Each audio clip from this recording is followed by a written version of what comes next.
Salutations, listeners, and welcome back to Glitch Bottle, the podcast where we uncork the uncommon in magic, mysticism, and the generally misunderstood. I'm Alexander F., and today I am so excited to discuss ritual lodge magic and enlightenment with esoteric legend Carroll Poke Runyon, as well as his right-hand man, writer and producer and practitioner Maximilian Raphael Paul, as well as film director and composer Johnny Royal, all coming together to create a new 4-part television miniseries that's out now, and it's called American Magick. Now, American Magick listeners, I know so many of you have heard about this, but it is a 4-part miniseries, and it's directed by Johnny Royal, and it unveils, it literally gives you a peek behind the curtain in Poke Runyon's Ordo Templi Astartes, or the OTA, as well as exploring the Church of the Hermetic Sciences. And this follows members of the OTA through their powerful journey towards enlightenment. So we're going to be getting deep into all of this soon, but just some very quick background for you listeners. Someone who really needs no introduction on this podcast is someone we've referenced so many times, is Carroll Poke Runyon, who has been a leader in Western ritual magic for decades. In 1970, Poke became the founder and magister of the Ordo Templi Astartes, the OTA, which is now America's oldest continually operating ritual magical lodge. And among so many other accomplishments, it's actually hard to list them here. Poke is known for his development of the facial reflection and distortion dark mirror scrying method for magical evocation in his system. And also, we were just chatting before the podcast, Poke's tome, the Book of Solomon's Magic, was one of my very first introductions to Solomonic grimoiric evocation many years ago. And also joining us today is American Magick film director and composer Johnny Royal. He's best known for writing and directing the documentary films 33 and Beyond, The Royal Art of Freemasonry, and Illuminated, the true story of the Illuminati, works on esoteric history and secret societies. And also as a composer, Royal is best known as the founding member of the industrial rock band Black Lodge, and for his compositions, which have been appeared and featured on many numerous hit television series. And also, finally, listeners, sitting next to Poke in studio, we have Maximilian Raphael Paul, who is, among many other things, a writer, researcher, actor, and occultist who joined the OTA 10 years ago and has since become a senior member and Poke Runyon's right-hand man.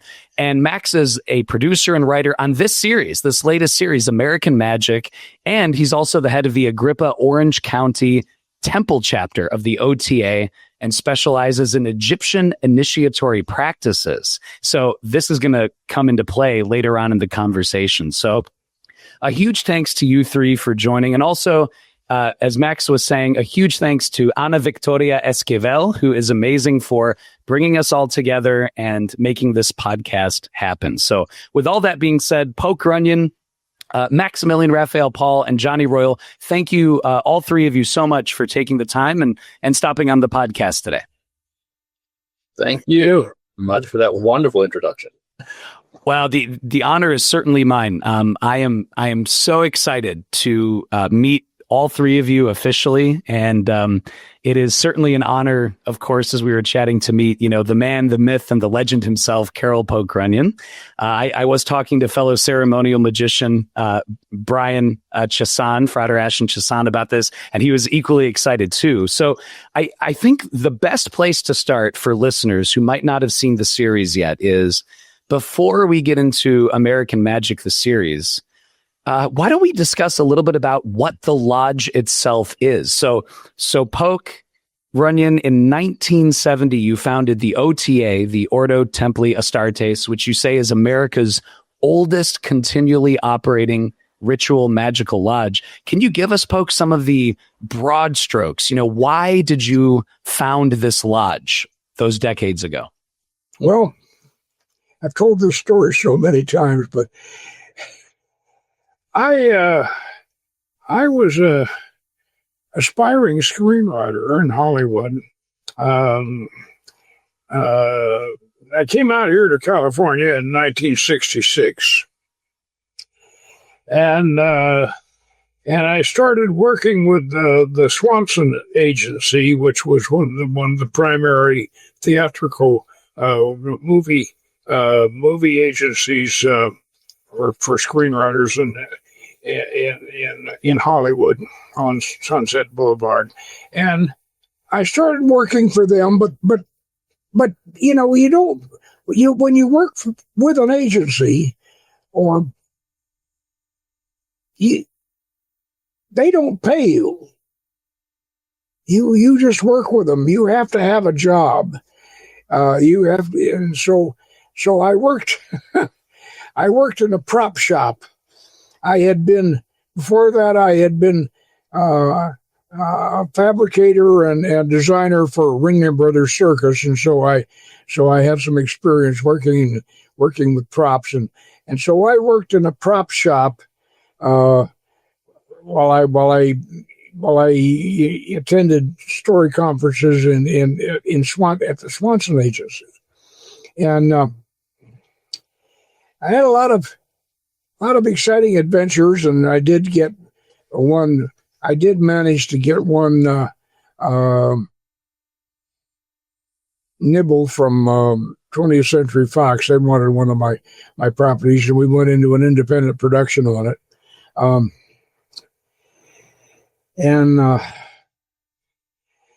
But as far as my regular career is concerned, I was an industrial artist. I had a degree in commercial art, and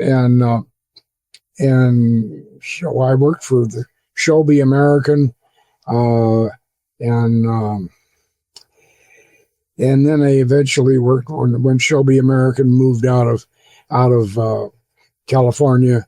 I started to work in aerospace and doing IPBs, isometric illustrations, IPBs for airliners and whatever. And I developed what I thought was an ulcer. Now, I was kind of a macho guy, and then a former Green Beret, and I was kind of macho, and I like to go scuba diving and I like to go hiking and scuba diving and everything. So I thought, no, I'm not going to have an ulcer. That's a sissy kind of disease, and at the time we thought ulcers were psychosomatic. So what I decided to do was to hypnotize myself, to learn self-hypnosis, and hypnotize myself and get rid of the ulcer. So I really went at that full bore into self-hypnosis, and as I got into deeper and deeper in self-hypnosis, I got deeper and deeper into mysticism, and I started studying Tibetan Tantra and reading all the Evans Wentz books, and I was also reading Talbot Mundy's theosophical adventure novels, and kind of working my but I wasn't curing the ulcer. I'd get the pain down for a while, but then it'd come back, and finally the doctors found out that it wasn't an ulcer. It was an atrophied gallbladder. And the damn thing, my mother had fed me bacon grease, for years and years and years. And this bacon grease had congealed in my gallbladder and had turned it to solid rock. It was as big as my fist.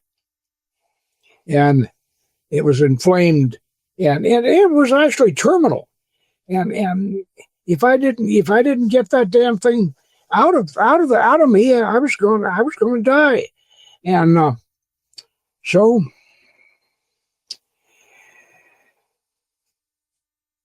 I got into what was pretty much I would call a toxic psychosis, and I was just crazy, and at that time I was trying to find out how to summon spirits of visible appearance. And finally, I read in a book by Omar Garrison called Tantra, the Yoga of Sex. I read that in the Far East, in India, they used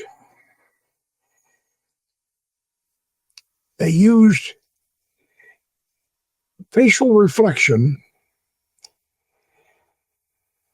to conjure visions of previous incarnations.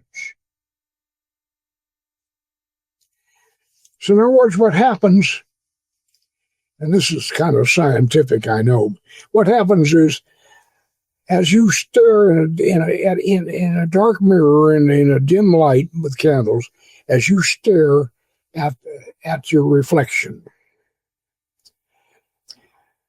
the little visual purple chemicals in the rod and cone cells in your eyes depletes. It wears out.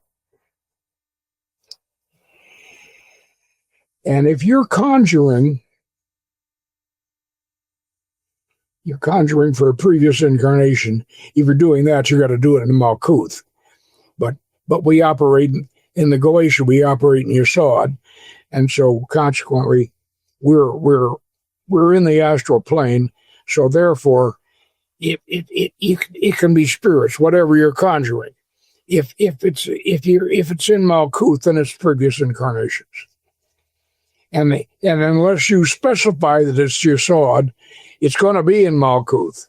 And that's why they get previous incarnations by doing it in the Far East. But if you do it in Yesod and you're conjuring for a particular spirit, and then your face fades out, it disappears. And then it comes back when the cone cells return. It comes back. You got the vision of the spirit, the distortion. That's how it works. And so I found it, discovered it, and like I say, I think I was while I was in a toxic psychosis, because I really I kept doing this until it worked. And the weird part about it is that after I announced it and after we presented it to the public, nobody believed it.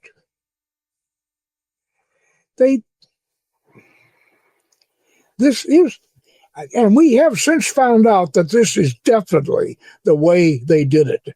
This is the way Tom Rudd and the rest of these people did it. And there's no doubt about that.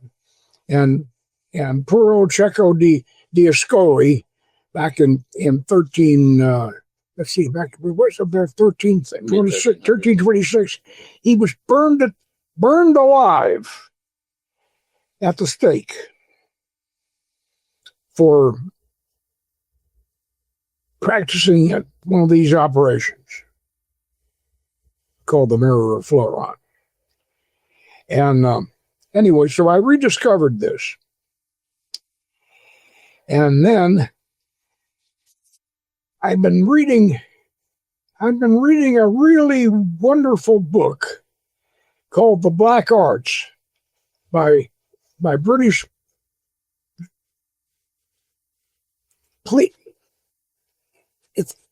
Episcopal preacher Richard Cavendish, and he wrote the Black Arts, and he said that Baal and Astarte were actually Baal and Astaroth of the Goetia, and that they had been demonized, and so I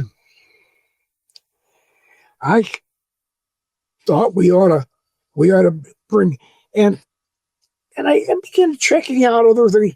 Faustus, Faustus was bringing up Astarte, and if you don't think so, see that wonderful movie that Richard Burton and Liz Taylor made of Faustus, and so I thought we ought to bring up the goddess Astarte. We ought to get old Solomon and really revive Solomon's ceremonial magic, the magic of the Middle Ages. Revive it, and name it the Order of the Temple of Astarte. And so we founded it in, I say we, myself and my partner, Nelson White. We founded the Order of the Temple of Astarte and the Church of the Hermetic Sciences in 1969 and 1970. They incorporated in 1970, but we founded in 1969. And we've been going on ever since. We've been going on ever since, and we finally around about 1996, we did the video. And the reason why we did the video was that a major publisher published a version of our method. And Nelson broke with me years ago and published a kind of a sleazy version of it. And this major publisher picked that up and published it. And I was quite upset about that. And so that's when I did the video and the first version of the Book of Solomon's Magic. That was in 1996. And ever since then, we have specialized in Solomonic ceremonial magic. But we use the Crater of Poa, which is Ptolemaic Egyptian. But it's Ptolemaic Egyptian, but it's Cleopatra's system, and we've used that as a basis for our initiations. And yet, I didn't become a Mason until God knows 1981, and yet we started initiating and everything and back in 1969-70. But I have to say this: Freemasonry, that's King Solomon, that is the vehicle of the Western esoteric tradition. And therefore, with all the fact that we're developing the Crater of Poa, the House of Life, and everything, and we're bringing the Egyptian tradition in now because we use that as an initiatory structure. But we are always going to be doing Solomon's magic. Why? Because almost all of us are Masons. And that was the same thing with the Golden Dawn. Almost all of them are Masons, and except for the ladies. But we're a good place for the ladies to work out in the esoteric tradition. And and because masonry has no place for them. So we are a very good place for the ladies to express themselves. Okay, I think that answers your question anyway. Poke, thank you. What a lovely foundation, and what a lovely vision you had to bring into the world. Thank you for sharing that. And I'd like to turn as well to both yourself, Max, and Johnny. So given the OTA, given this amazing magical ritual lodge organization, can you share with us? I guess Max, we could start with you. Can you share how did you become involved in the OTA? And then Johnny, can you share how you first met Poke and then decided to direct this 4-episode series? Thank you. Yeah. I got involved in the OTA like a lot of ritual magicians of my generation. I discovered that Poke's documentary, The Magic of Solomon, on YouTube, of all places, because it's been bootlegged ever since it basically came out. And it's kind of on YouTube somewhere at any given point. It's there. And I found that, and during, I suppose you could say, my version of sort of a toxic psychosis, I had a year of horrific insomnia. And I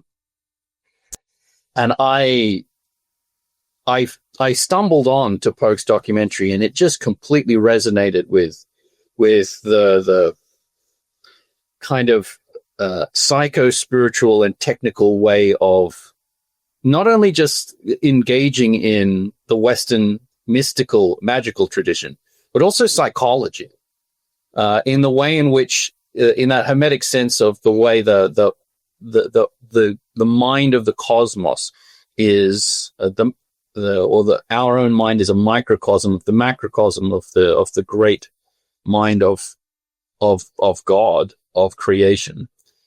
And I just found that it resonated. The other thing is, of course, ever since I was a child, I found that I could externalize aspects of myself with mirrors. And many times, I would struggle whenever I would struggle with something psychological, whether that was just from like depression or whatever it was. I found that if I looked into a mirror, I would be able to kind of externalize some of my best, you could say, higher self aspects, and actually counsel myself. And I would immediately stop crying. I would immediately stop having issues, whatever it was. And I could actually, like, the wisdom that would come out of me in the mirror was like, I'm sure a lot of people actually have this exact phenomena. Like, I don't actually think of myself as being special in this regard. I think this is something truly unique, magical, and powerful about mirrors, and the ability to externalize aspects of from within, without, to be able to kind of create that internal ritual space, if that makes sense. And for me, I assume I grew up, obviously I have an Australian accent. Although I was born here in the States, I was raised in Australia, since before I could talk, hence the accent. And I moved back here in 2014, when I was 27, to get to know my father's side of the family, who I didn't get raised with, but it was here in California. And I knew that Poke and the OTA was here somewhere in California. Didn't know exactly where, but they had a lovely website at the time, which unfortunately the server got the internet in its churnings. That was a beautiful website. It unfortunately got stabbed in the back by the server. But at the time, it had all of the contact information and all of that. We since have other websites and things like that you can go to now, but it was a beautiful purple page with the pillars on the side. It was great. And I contacted Poke when I was here, and I'm like, hey, I'm really interested. I'd really like to come along. And then I got an email back, and he's like, well, come along. We're about to have a seasonal ceremony. It was the middle of the year. And I'm like, great. I had to drive sort of 6 hours down from Santa Cruz down here to Los Angeles, which was fun in and of itself, except for Highway 5. I hate that highway.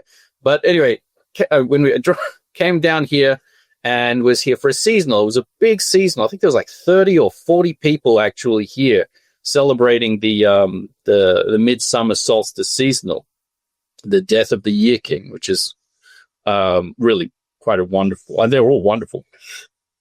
And the thing that struck me the most about it was afterwards, when everyone was mingling and talking and sharing drinks and stories. It was the first time in my life that I've always been kind of, I hate to say introverted, because I've always been a performer and an actor, but I've always been very eclectic and mystically inclined. And it was the very first time in my life that I found that I was at a celebration, a party with dozens of people, and I loved every conversation that was happening. And I wanted to be a part of every conversation that was going on at the time. And it just hit me all at once. I'm like, these are my people. This is my tribe. This is where I belong. And since then, I moved down to LA, and I've moved much closer to help poke out day to day, to do, get work done. I mean, he's 90 years old and still going very strong. And so that's how I got involved in it. And ever since then, I just took more of an interest in the systems, and I took a lead role in researching the Crata Rapport for a book that E and I are writing at the moment. It's taking its time because initially, when we first started getting into it, I certainly assumed, like everybody else, that the Crata Rapport, being written in 1770, 1750, whatever it was a enlightenment fiction. Perfectly valid assumption. I mean, makes sense. They couldn't even read hieroglyphs at that stage. I mean, Champollion finished in 1820. That's when he did his translation. They couldn't read anything genuine other than what was in classics, and it seemed to be a hodgepodge manufacture of classics. But then as I started to research it, I describe it as it was like breaking through the walls of an old world cellar and seeing some eldritch, gaping ruin of aeons old wisdom. Just the way I worked was with comparatively comparing it to the genuine initiatory rituals of the House of Life and the Egyptian system. And I thought that by doing so, I would contrast it with the 1700 system. Because, of course. But it didn't contrast. There were so many similarities. There were so many synchronicities. There were so many parallels in order that we were sort of forced to conclude that it was, even if it was manufactured in 1770, they got it right. It's genuine. Whether it was made then or not, they hit it correctly. And so that's been my involvement as of late, and why it sort of spiraled into a much larger project, because it's like, oh, okay, wasn't expecting that. That's amazing, tantalizing, powerful, but this is going to take I've had to become somewhat fluent in ancient Egyptian and Demotic in order to do this research, in order to compare it and to read almost every classic work on this that exists. And it's just it's been a big project. So That's amazing. Thank you, Max. And yeah, I look forward to getting into that a little bit later about the Kratarapoa, the at this point 300 plus year history of that text, but then how it goes all the way back to those ancient Egyptian initiatory rites. So I'm certainly looking forward to chatting about that. Johnny, let me turn to you really quick too, because here you have, on the screen here in front of me, these OTA, practitioners, founders. There's all this work going on. So with all this happening, can you tell us about how you initially became interested in directing this project and sharing it with the world as well about the OTA? Sure. So Poke and Max and I had done ritual before through the Scottish Rite of Freemasonry, and we would always end up sitting together in the fourth degree, which was called Secret Master. And I always remember looking to my left and my right, and I was like, who is this red-headed magician sitting next to me? And it was Max, and Poke would come in and do this beautiful ceremony. And so we had known each other for a long time, but we didn't connect until we sat down for lunch one day in Venice. And I had watched some of the older films, and it really struck me because it was something that was kind of a step beyond just a general fraternity, something that really spoke to me in my heart, in my soul, in my mind. And so we sat down, and I said, I'd like to join, and went through a series of questions and answers, and Poke kind of grilled me, which he's really good at doing. He would be, a great interrogator for the CIA if he had to be, but looked right into me, and I said, I want to join. I said, my wife is also interested in joining.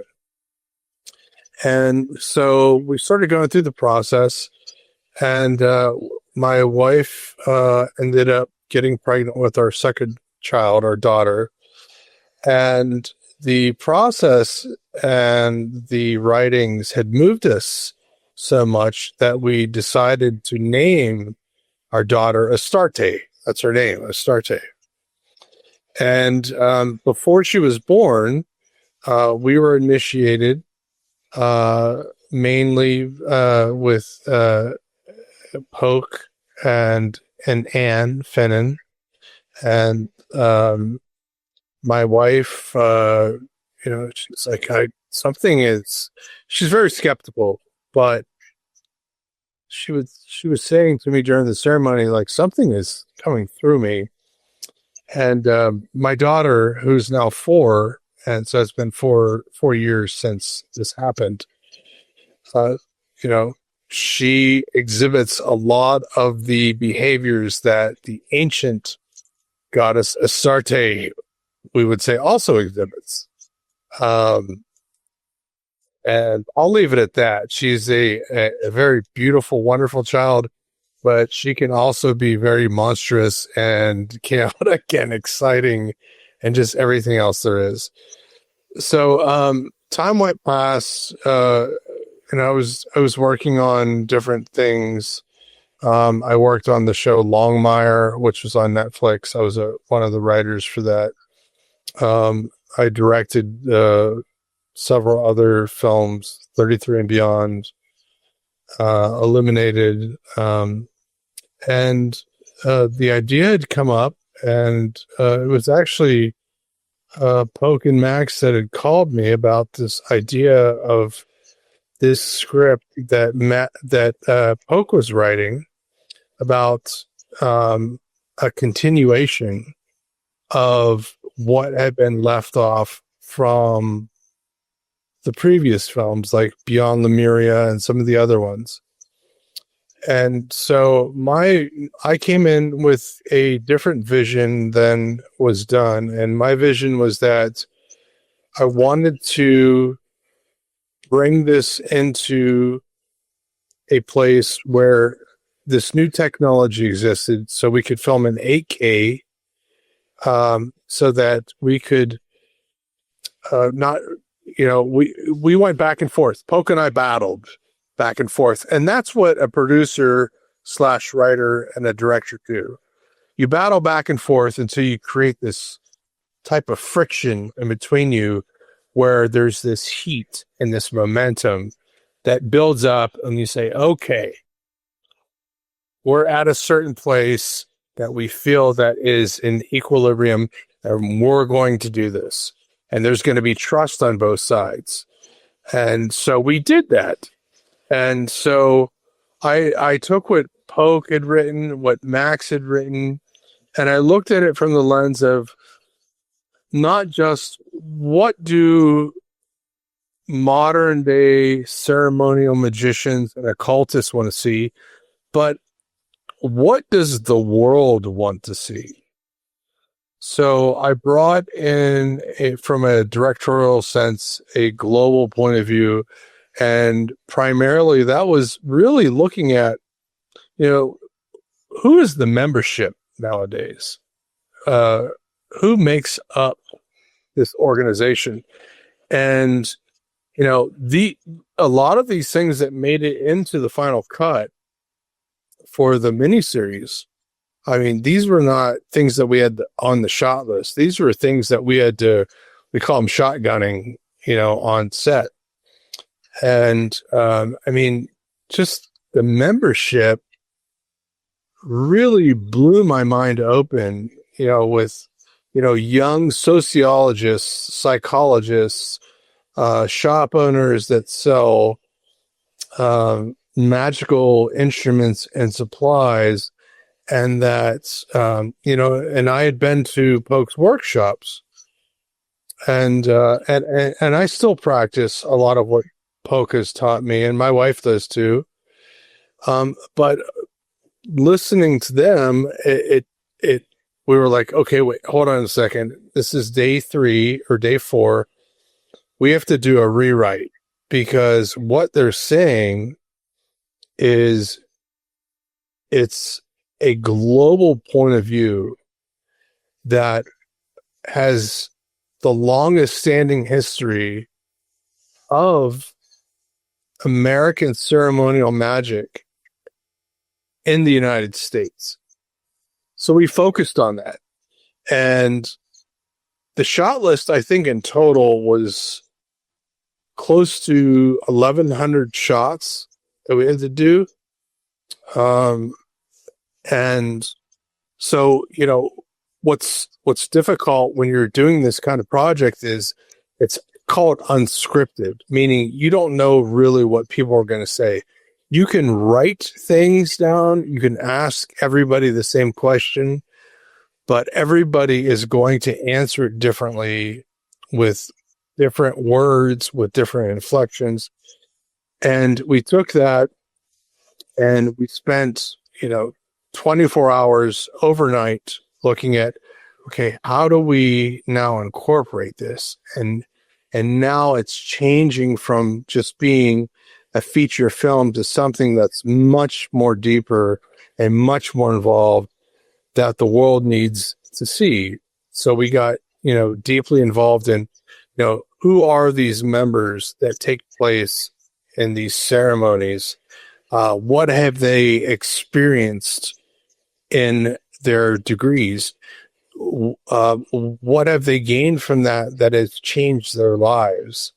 And how do we show that not only on a symbolic level of ritualism, but also on a personal level of where they have taken that activity in their own lives? So we did that, and we did a whole rewrite. And, there's a lot of beautiful ritual and ceremony, but when you really, really watch the miniseries, there's an underlying facet of the narrative that's overarching. And what it basically says is that people that are seeking not only themselves, but seeking answers to the oldest questions in the world are turning to orders like the OTA and the Church of the Hermetic Sciences. And not just because it's been operating for, decades under the leadership of Pope Runyon. I mean, the hardest part was extracting 60, 50 years of wisdom from his mind into a TV series, into, 4 episodes. But, why are people looking for this?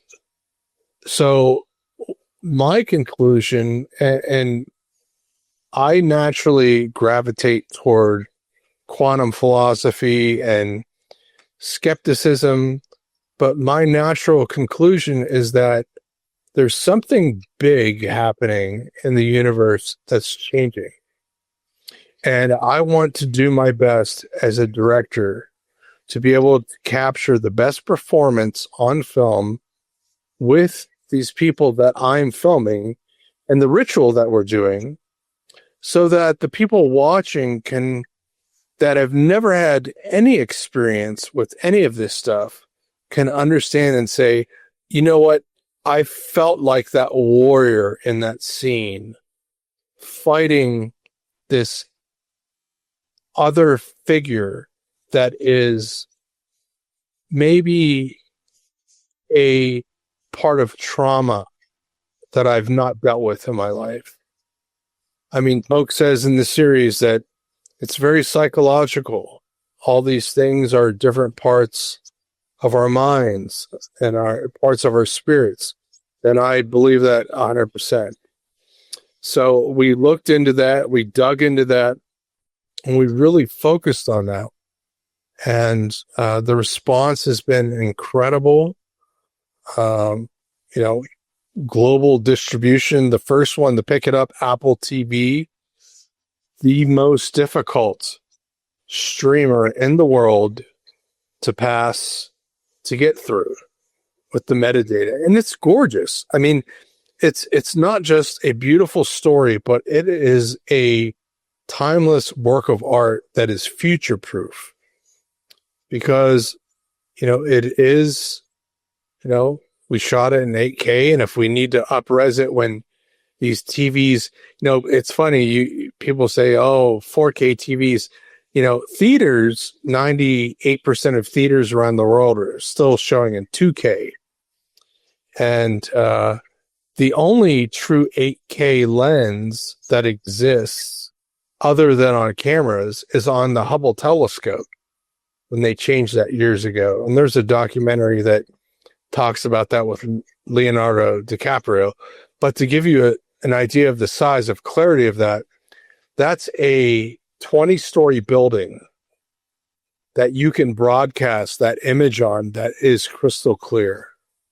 So I wanted to make this future proof so that, 10 years from now, when technology does catch up with what we did, we can up-res it, and it becomes timeless, and it becomes immortal in the human sense, and that we know that we have captured, in essence, a portion of Carroll Pope Runyon's legacy and his dedication of what he's done, not just for the people around him that he loves and that he cares about, but for the world. Because I have not heard anyone say this yet about Poke, but Poke is a prophet of love of the world. And his heart is bigger than any human being that I've ever met, even though he can be very stubborn and very difficult, but that's what makes him a great creative collaborator. Because if you don't have any friction, there's no true creation. So you have to have that. It's like the old quantum theory of like, what happens when an an unstoppable object meets an immovable presence. You know, who knows what happens? But I experienced that working with Poke. And that was one of the highlights of my career, you know, because it was back and forth. And then we finally hit this point where it's like, okay, now we understand each other. We understand what each one of us wants, what we're trying to do. And it wasn't a compromise. It was just that, you know, we're rubbing two stones together or putting two different forces together, and this is what it's going to be. And on top of that, I mean, that took a lot of hard work. I mean, there were nights that, you know, Max and I sat up, logged in remotely to my Dolby Vision station, where, I mean, we worked 16 hours a night. We pulled in other people that I can't say for legal reasons. I mean, high profile people to create this story. And, you know, I just brought in the best of the best to give people a feeling of what I saw that was there. And so in the future, you know, it's future proofed.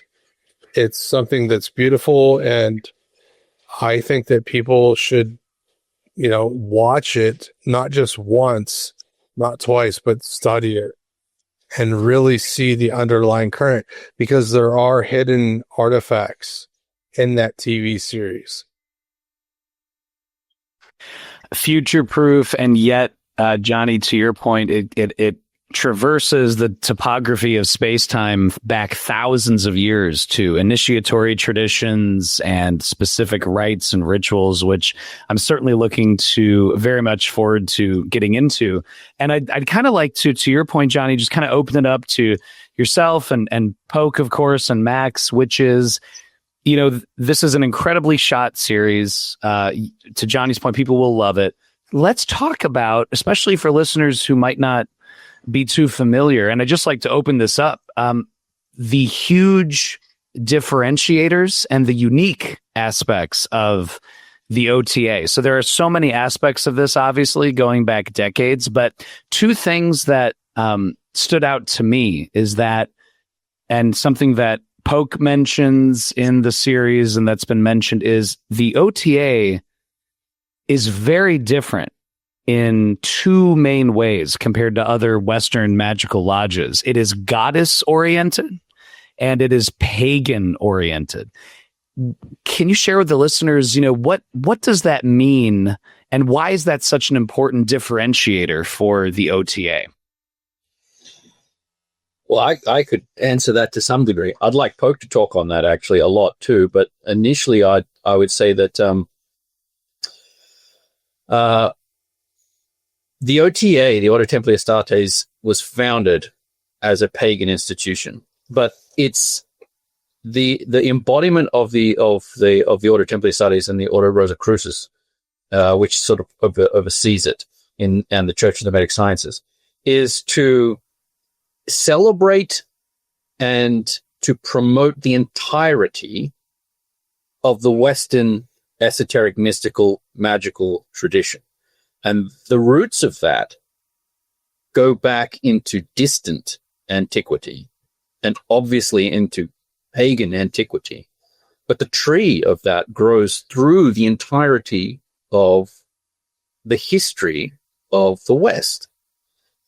And I would say flowers very prominently in the chivalric traditions of like the Parsifal, those Renaissance and Middle Ages traditions that highlight the necessity and the beauty of divinity and virtue. And following that through all of the traditions, that's not one of the things Poke regularly says is that chivalry specifically is born of Christian charity and pagan honor. And that's the West. You know, that's the spirit of the West. And that is, I mean, the OTA, as Pope would say, is founded to emphasize the divine feminine, the goddess. That's why it's the Ordo Templi Astartes. And that's the goddess as she appears throughout the Western tradition. And Astarte prominently in a pagan sense, because the Canaanite traditions, the Phoenician traditions, actually unite almost every other tradition of the Western ancient world, whether that's from the earlier traditions of ancient Sumer through to Egypt, which they had a very, very close relationship with, into the Judeo-Christian traditions, which evolved from that and going forward.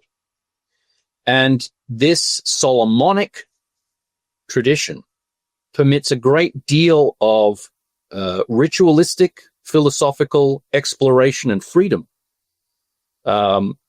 It's eclectic, but it's focused very prominently on the divine feminine, the Western esoteric tradition. That's how I would answer that. Poke, please. Yeah.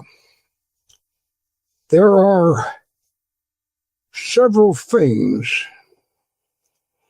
that we have rediscovered or we have realized from Scripture and from also from history, and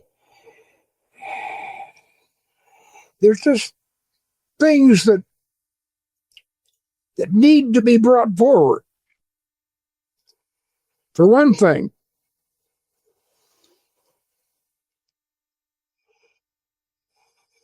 the Western tradition starts in Alexandria in the beginning of the Common Era.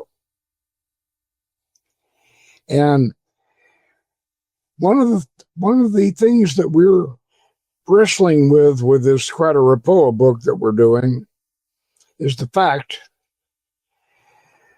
that Alexandria during the Common Era, or at the beginning of the Common Era,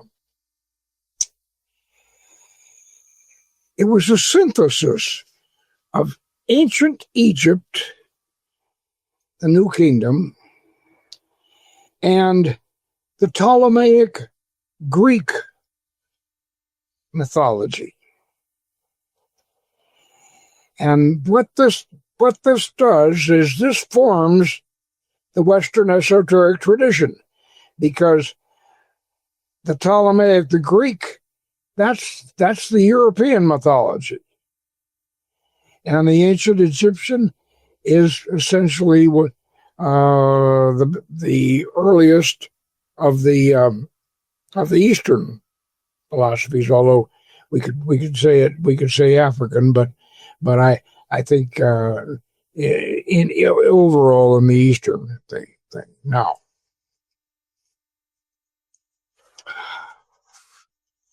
one of the other things that is very, very important is that the Western esoteric tradition, and especially Masonry and all of our biblical tradition, the Kabbalah and the whole business, this is biblical. But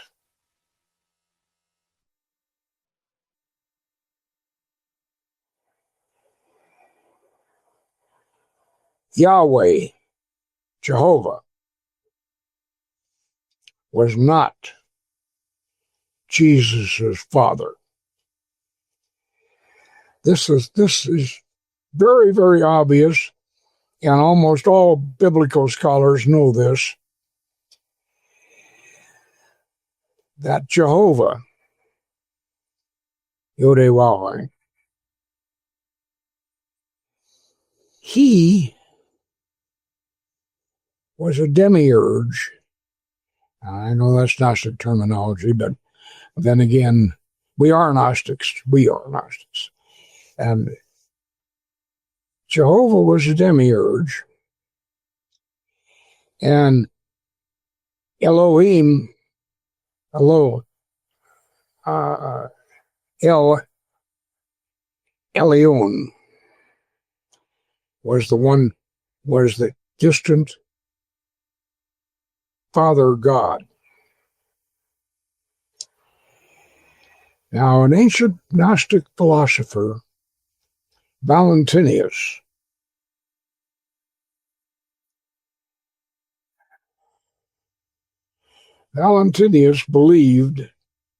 seriously believed, and his whole school of Christianity followed this, that a human being was not fully ensouled until marriage. Now, his reasoning behind this was that until a human being got married, a man and a woman got together, they couldn't produce a child. But then they could.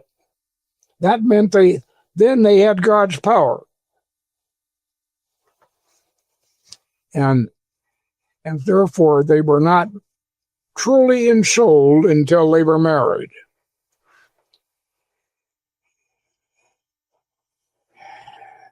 Now, Jesus, if you carefully read the Gospels, you will find that Jesus backs all this up. And Jesse Weston from Bridgewater Romance backed this all up. This is the origin of the Holy Grail. This is where chivalry gets started, and this is where the Western tradition really is codified. Jesus was a married man. He was married to Mary Magdalene. Now, a lot of people believe this. Actually, a lot of Mormons believe this. And we certainly believe this. And this makes the woman, this ensouls women. Now, in this world today, we've got 50% of the people in this world today don't think women have souls. They don't believe it. And that one of the things that's wrong with this country. If we could straighten this out right now, we could straighten this country out. Okay, that's an excellent, I think, piece of context, because for me, it kind of really puts things in perspective, especially where, you know, the OTA has been and what it's looking towards globally. And I think Johnny kind of touched on this as well. And I think this goes, Folk, to your last point, and I'd love, of course, for yourself and Max to elaborate, is something that you've touched on several times. And that has been this 1700s German text entitled the Krater Repoa. And this text is, as you both have shared, been a key text that the structure of the OTA is largely based on. And it includes, for instance, 7 degrees of initiation that the OTA has. Before you go into that, Sure. Johnny actually has to jump really soon. Oh, okay. He's got a producer coming over, I think, to talk to us about something. It's these guys keep their own schedules. Gotcha. So, Johnny, is there any other questions we can field to Johnny whilst he's here for the next 13 minutes? Oh, absolutely. So, Johnny, I mean, listeners, check the links below so you can check out American Magick, of course, at several of the platforms. Johnny, I guess, you were touching on the global aspect of this earlier and how you wanted to make it future-proof. You wanted, obviously, AK, you wanted things to last. And I guess because you've had this experience, not only on the Masonic side, let's say, but also as an artist, as a director, as a creator, as listeners are preparing to see this series, American Magick, for the first time, what are, say, 2 or 3 big misconceptions that you'd like that you feel American Magick breaks for them about, lodge magic and Western esotericism, but also asked in the opposite, what are 2 or 3 things that you really want listeners and viewers of the American Magick series to keep in mind, especially if they're going into it for the first time, either as a practitioner or as somebody who is simply curious about the OTA? Sure. So, as far as the first part about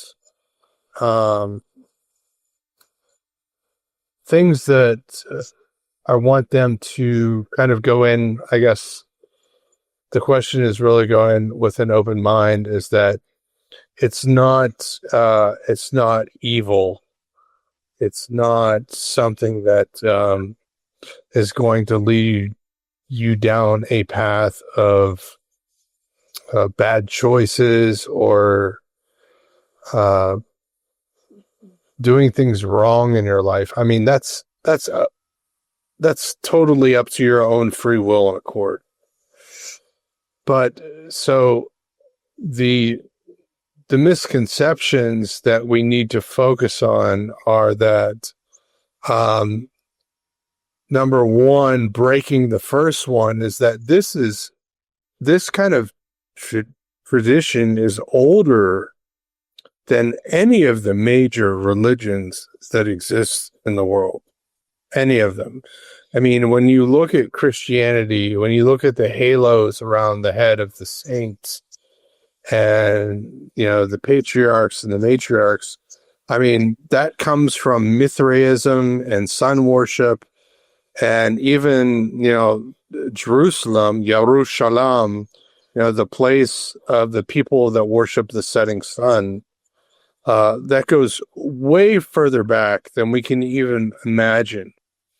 And so the second part of that and misconception is that we have to have an open mind, or we should, that mankind has been looking for things to try to understand the world around him. And a lot of these gods and goddesses have been put in place because of that. Why do crops fail? Why is there thunder? Why is there rain? And you travel the world and you'll get different answers for all of them. I mean, you go to the Nordic region, and you go to Eastern Asia, and you go to South America, Central America, the United States. There's all these different interpretations of this. And this series opens you up to other possibilities of there may be something older and greater than just Christianity, Judaism, and Islam, because those religions have all taken something from something that is much older than them. And it was Stephen Hawking that said that, we're just standing on the shoulders of giants. As far as the second part, what I would hope that people take out of this is that if this does resonate with you, you have the oldest practicing ceremonial magical lodge in the United States, a stone's throw away from you, with the Grand Master, who is on here right now, that will guide you through these things and let you decide, as he says. He has this great story about the Rose of Paracelsus. And it really hits home with me. And that, you cannot see my rose. I cannot see your rose. But together with all of our roses in bloom, we are unified, essentially. I mean, I'm paraphrasing, but we are all connected to the quintessence of the universe. and that there is an alternative if you really want to be involved in ritual and you need something deeper and your soul is calling for something far beyond what you are experiencing by just going to your Catholic church or your temple or your synagogue. There is something far deeper there that you can learn through the OTA. And that's what really struck me and got me interested in the OTA, which led to this whole project. And so in closing, I would say that, the universe is a big place. When you look at quantum philosophy, quantum theory, quantum mechanics, it backs up everything that is in the OTA. It is something that we've been blessed with as far as, people think that, we're blessed with long life or health or love or family, but we're actually blessed with mysteries.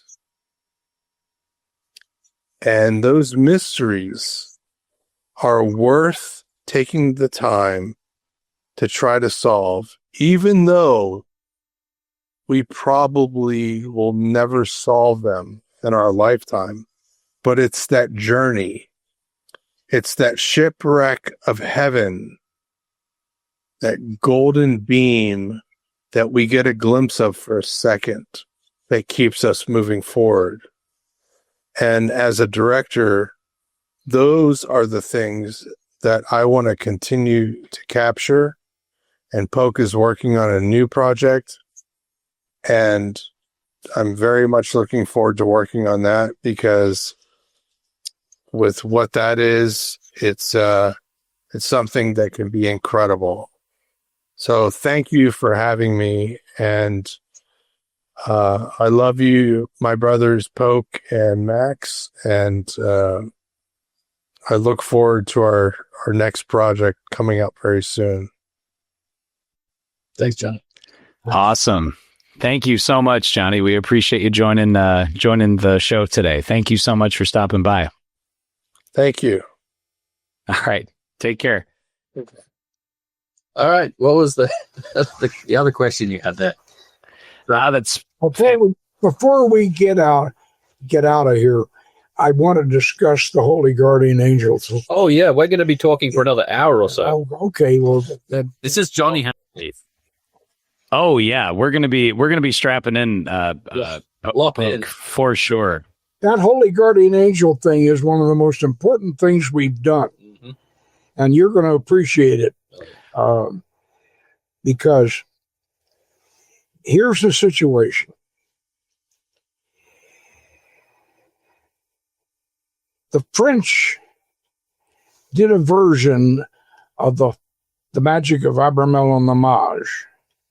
And, Delorence published it, and we've all got a copy of it. This red book, with the Separatus,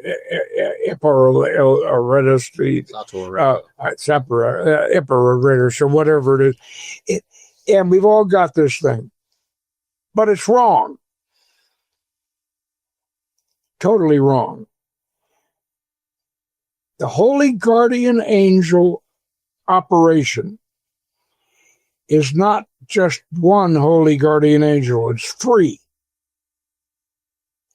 Everybody has 3 of them. And in the Hermetic treatises, which unfortunately a lot of our occultists don't read, they say they're Hermetics, but they don't read the Hermetic treatises. And if you read it, you'll find that you have 3 guardian angels. 2 of them are with you when you're born with your ascendant. You got, and that's the angel of the ascendant. And then the second one is the angel of the planet of the ascendant. And the third one is the higher self that stays with you, the angel that stays with you through all your incarnations. That's the third one. Now, these are laid out in the Hermetic treatises, and they're laid out in Agrippa, and they're laid out, and you've even got a grid of all the names of the angels and everything in the Lemegeton. And so therefore, when we do our Holy Guardian Angel retreat, which we do in the third degree, our candidate goes into the temple and stays in the temple for 3 days and comes out on Sunday afternoon Usually. and has done all of the Holy Guardian Angels. And we do all the tarot cards. We do Psalm 1911. We do the alphabet. We do the tarot cards. We do everything. We do all 22 paths. And we don't use the 11-sphere tree. We use the 10-sphere tree. And we get the 11-sphere tree later on in the upper order. But the important thing about this is that these two guardian angels that you're born with, the two of them that you're born with, astrologically, they are your personality, number one. That's the ascendant. And number two is your career. Those two angels. And they're very important for that. And I know with mine, they fit mine perfectly. And then the one big angel, and you keep that name to yourself. The one big angel kind of steers you away from some of the stuff that the other two angels may advise you to do. And now, this is very important. And we've been doing ever since the Golden Dawn, ever since Mathers got that French Abramelin thing. We've been doing this wrong. We got to do the other two angels. And so I want to make sure that people understand that. If you're going to practice magic, Western magic, do it right. Do all three angels. All right, I've sermonized. Excellent. No, thank you for sharing that, because I think it hits on that theme about the OTA, which is over the decades that it's been operating, it's kind of taken a very specific approach to Western magic and ritual and being able to bring initiates into a very specific focus compared to previous ways of practicing either the grimoires or the Book of Abramelin itself. And I think this gets to something that, when I was watching American Magick, to your point, Poke, two things really stuck out to me, and I would love for both of you to elaborate on that. There are so many things, of course, with the OTA, but two main focus areas discussed in the series are seasonal rituals and pathworking visionary voyages. So for those listeners who might not be too familiar, could each of you share a little bit about what is the seasonal? And I know Max and Poke, you kind of intimated about certain relationships with Astartes consort ball and et cetera. But what is a seasonal? And then what is the visionary pathworking? All right. The seasonals And to begin with, let me say this. Egypt, and this is unfortunate, Egypt does not have the same seasonal cycle as Palestine. Egypt, you have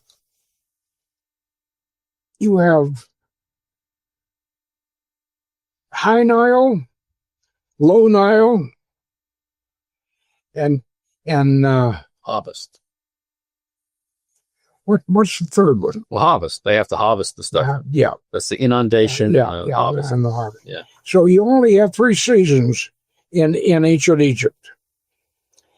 And yet in Palestine, and that applies to Mesopotamia, you have all 4, and the same as you do in Europe. And this is one of the main reasons the Western tradition, esoteric tradition, started in Alexandria in the Common Era. All right? And it's Gnostic. And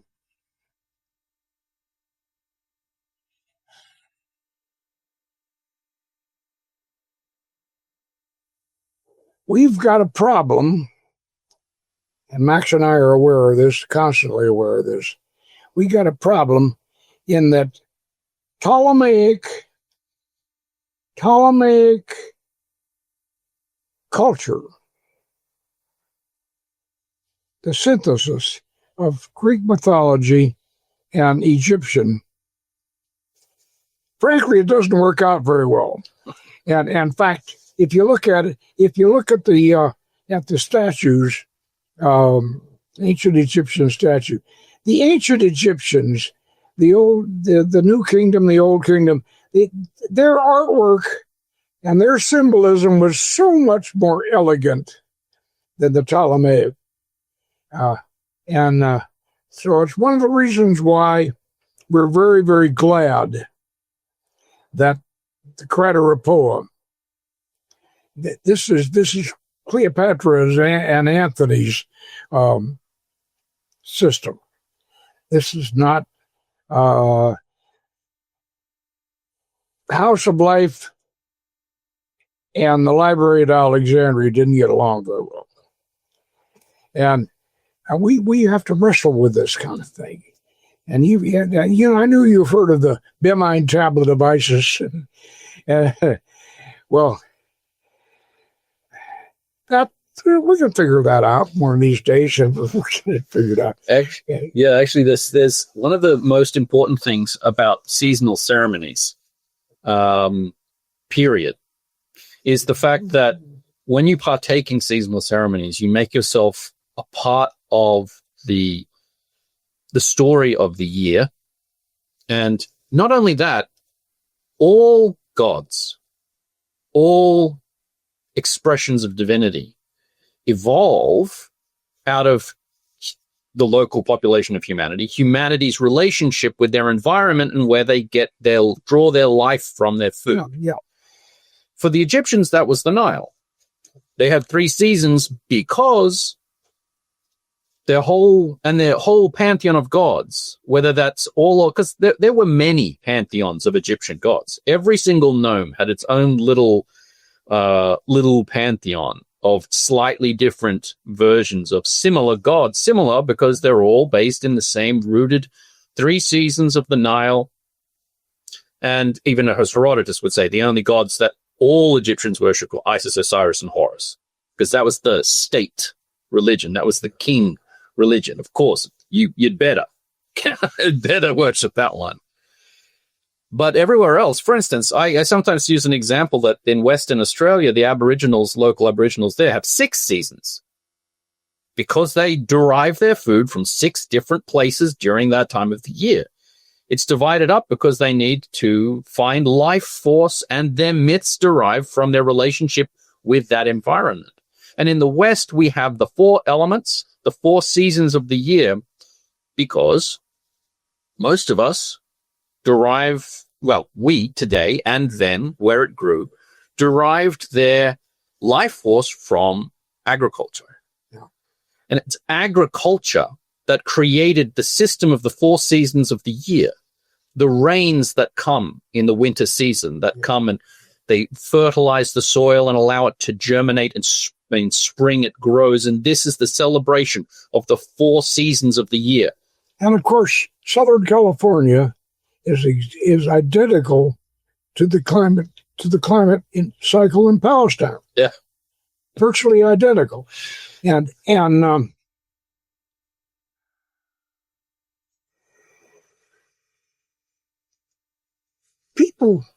pagan people with the seasonal ceremonies back in Phoenician times, back in Solomon's time, they were agricultural. Well, except of course for the Phoenician traders and seamen, but Peculiar. but most everybody else was agricultural. And what the seasonal ceremonies do is they tune you up with the seasons. And frankly, they stopped doing seasonal ceremonies when the urbanization during the Common Era, Gnosticism got started during that Common Era in Alexandria. That's where Gnosticism got started. And that Alexandria in the Common Era was the first modern city. It really was. Had vending machines and automated books. And it resulted from one thing: concrete. That created the modern world. And a lot of these Gnostic philosophies that we have, in Valentinianism is part of it, is an outgrowth, really, of Gnosticism, of the principle. Christianity, Valentinius was almost elected pope. Almost. Came very, very close. And then, in fact, he came so close that the whole Roman Catholic Church developed Valentinian and his friend Marcus, Valentinian and Marcus derangement syndrome. They hated Valentinius and Marcus after he lost the election for Pope. God, how much better the world would be today if he had been elected Pope. But anyway, Gnosticism was created by concrete and by driving all these poor agricultural people into the slums and the cities. Yeah, that's the outgrowth of essentially the early forms of Gnosticism, Christianity, which earliest forms of Christianity were Gnostic forms of Christianity, as were many of the mystery traditions of that period of time. And again, it's about humanity's relationship with their environment, and specifically in this case, it's the environment of the cities, or rather the fact that you have extreme opulence right next door to extreme poverty. And you get this question in poor people and, in the downtrodden and the impoverished, why not me? Why not me? Why are those wealthy people living high in the hog and I am suffering? And the conclusion is, well, the world is unjust. The world is cruel. The world was created imperfect, and we must strive to make it well. You get the Gnostic philosophies that derive out of that, whether that's kind of dual Gnosticism, like the Sethian Gnosticism, or non-dual Gnosticism, which was like the earlier kind of Egyptian ideas, depending on whether you think the demiurge is genuinely evil or not. like the world itself was created as either a prison in sort of the evil demiurge, or you have like the idea of the good demiurge. It's imperfect because it's further away from divinity. It's like a material representation. It's imperfect just perforce because it's further away from the perfect state. But you're not going to have Gnosticism develop in the fields or in the mountains or in the herds. I mean, even in Europe throughout the entire Middle Ages, in rural areas, we always talk about witchcraft and folk traditions that lurk in the outskirts because they have a relationship with the environment that naturally tends towards the veneration of natural forces in that area. They will naturally tend towards folk traditions and paganism because that's their environment. And in the cities, they distance themselves from nature because they are distanced from nature. And almost the entire world is a giant city now in many regards. We are very distant from the rooted traditions. When you take part in the seasonals, you take part not only in the year as it is, but the entirety of the spiritual roots of Western agricultural tradition and the suffering of the suffering and love of our ancestors, regardless of the pains that we suffer, that they suffered. We are a result. We are a growth and an evolution of the love of all of our ancestors combined. They cheer for us in this day and age, and they want us, I believe, to reconnect with those roots that made us human and made us a part of the environment to begin with. And so you see these, again, like the Mesopotamia, the concept, the reason why almost every one of the ancient gods, other than Egypt, the chief god was the god of thunder, lightning, and rain. Whether that's Zeus, Jupiter, of course, whether that's Thor, or whether that is Baal or even Yahweh in the earlier forms. They're thunder gods, lords of rain and lightning, because that's life descending from the sky to fertilize the crops. In Egypt, no, because when it rains, it creates mudslides, and mudslides are no bueno in Egypt. But the Lord of Moisture, Osiris, the Lord of the Nile, is their chief deity because he brings life. He brings rain. And this is, in a way, an anthropomorphization and externalization of those aspects of our souls, of the human soul, celebrating divinity and seeing it in the environment outside themselves. Getting back to what's important about the seasonal ceremonies. They tune you up. They tune you up because inside all of us are ancient people. Yeah. We really are still the ancient people. We are still the ancient farmers, and that's what's inside us. And so if you do a seasonal ceremony, and we got them organized 4 times a year to follow the seasonal myths, and they tune you up, and it's a wonderful way to live. It is. Going from every 3 months, from the equinox to solstice. And if you're in like a folk witchcraft tradition, you do the 8 seasonal ceremonies, and the changes over, that's a lot. But, just going from the quarters, it's something that we, always something to look forward to, something to aspire towards, something bigger than yourself. One of the things that I often talk about is that the reason why in Masonry, you only have 2 things. You have to be a Mason. And I use this as an example. I'm not specifically, pointing out Masonry other than as an example here. And that is, you have to do 2 things to be a Mason. One, you have to be a guy. Okay. But the second thing is you have to have a belief in a higher power. But in a lodge, you're not allowed to talk about religion or politics or something that would separate you. So why would you need to have a god, but you're not necessarily allowed to talk about it in a lodge? It's very simple. If you can't place something higher than yourself, you cannot be trusted. You have to be able to be trusted to be a part of human society, to work together, to build a better tomorrow.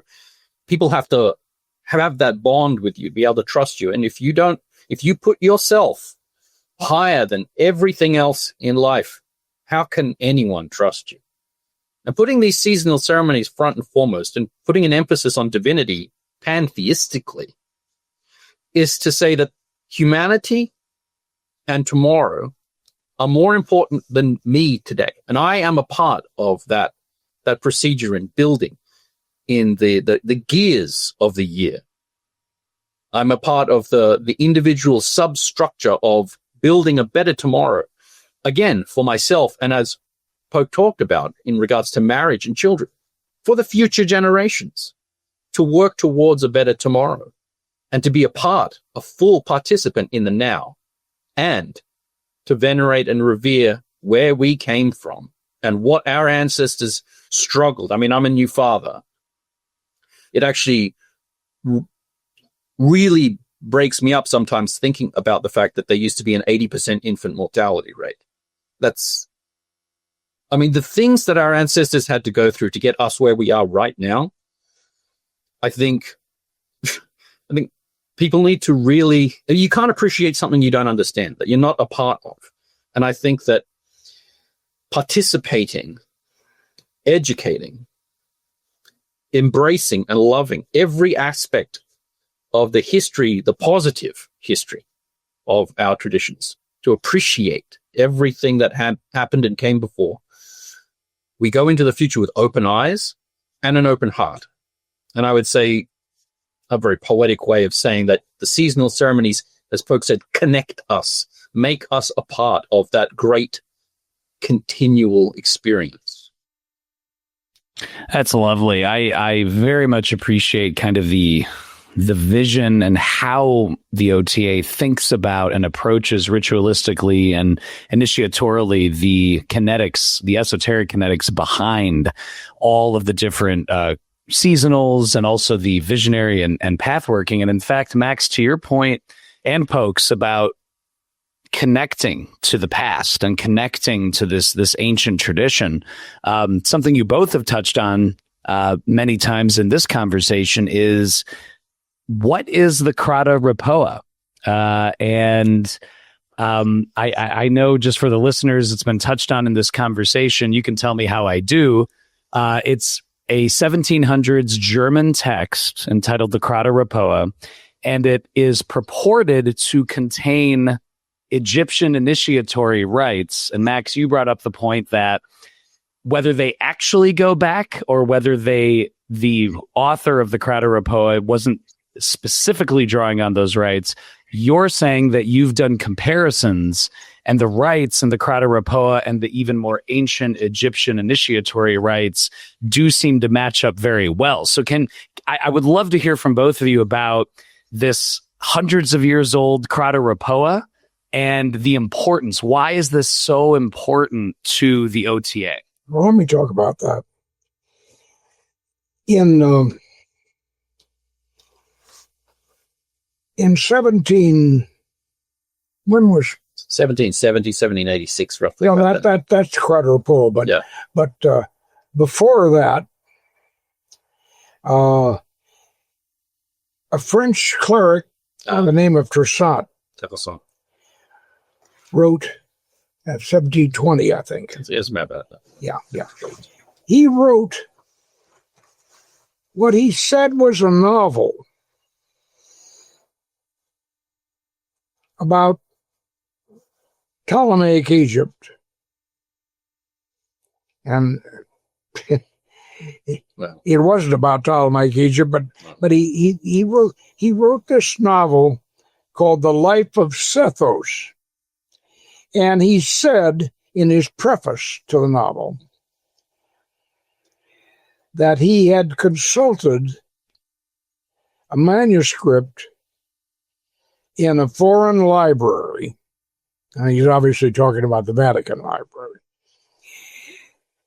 in which laid out these initiatory practices of ancient Egypt. This was a manuscript in the Vatican, and he said, but he was fictionalizing it. And he wrote this novel, The Life of Sethos. And The Life of Sethos describes the underground labyrinth that describes the initiations of the Crater and virtually the whole progress. But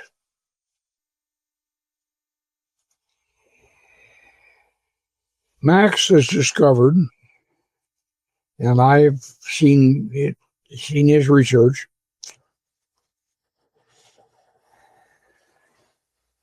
that the life of Sethos and the Crater both derive from the same ancient source.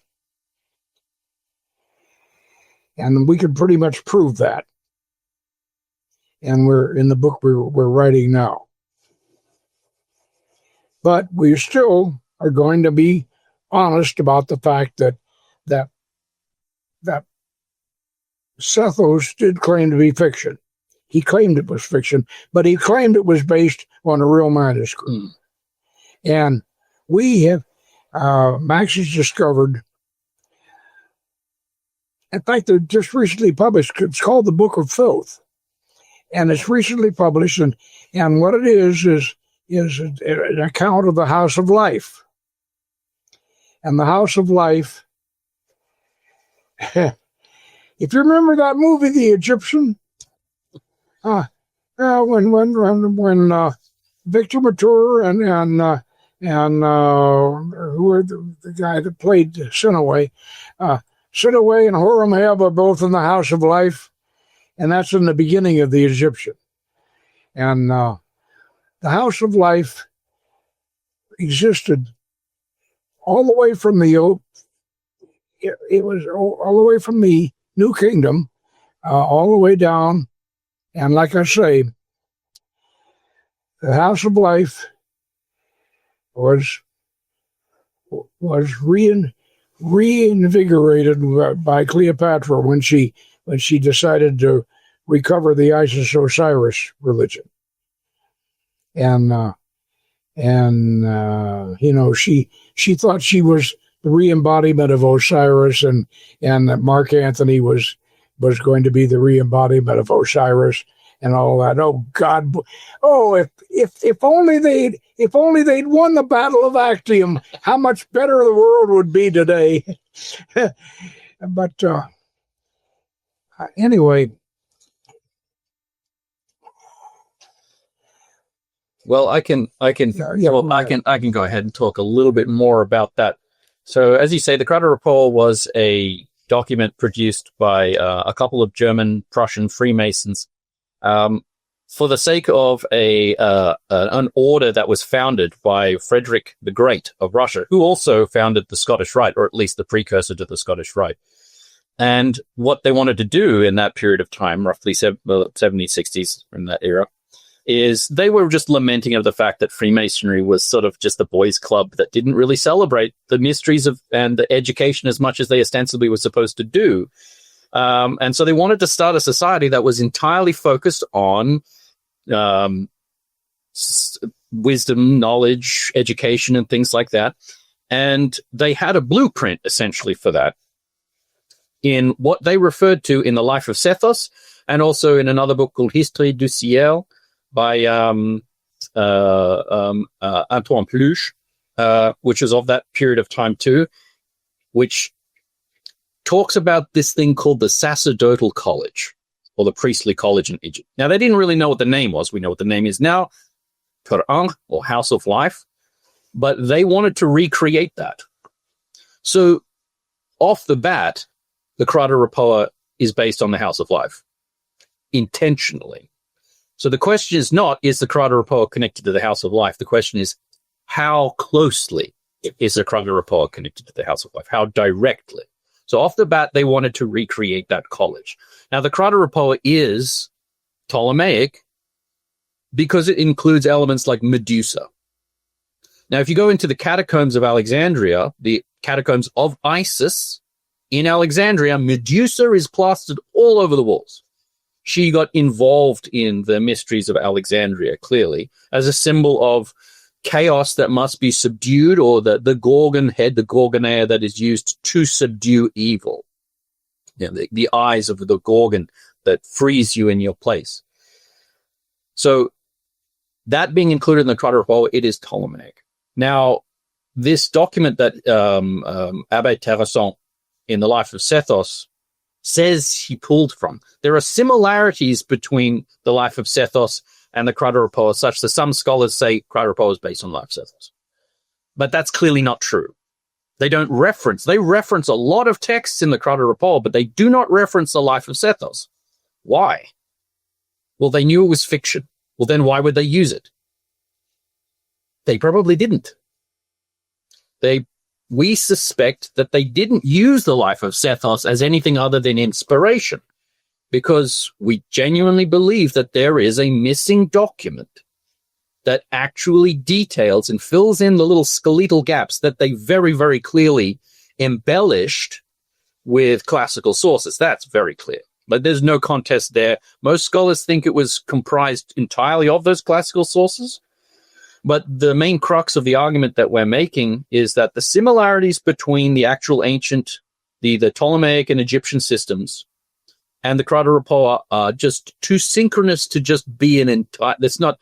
It's not, we believe, a coincidence that they were so aligned as so well as they were.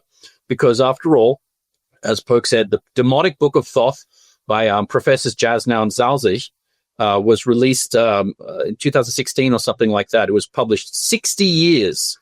Demotists had attempted to piece together this initiation procedure, which is presented in that book, an initiation into the House of Life, which is, again, the college of priests that young, elite, well-to-do boys would be initiated into when they were about 14, and they would practice becoming expert scribes and craftsmen, essentially to serve the king.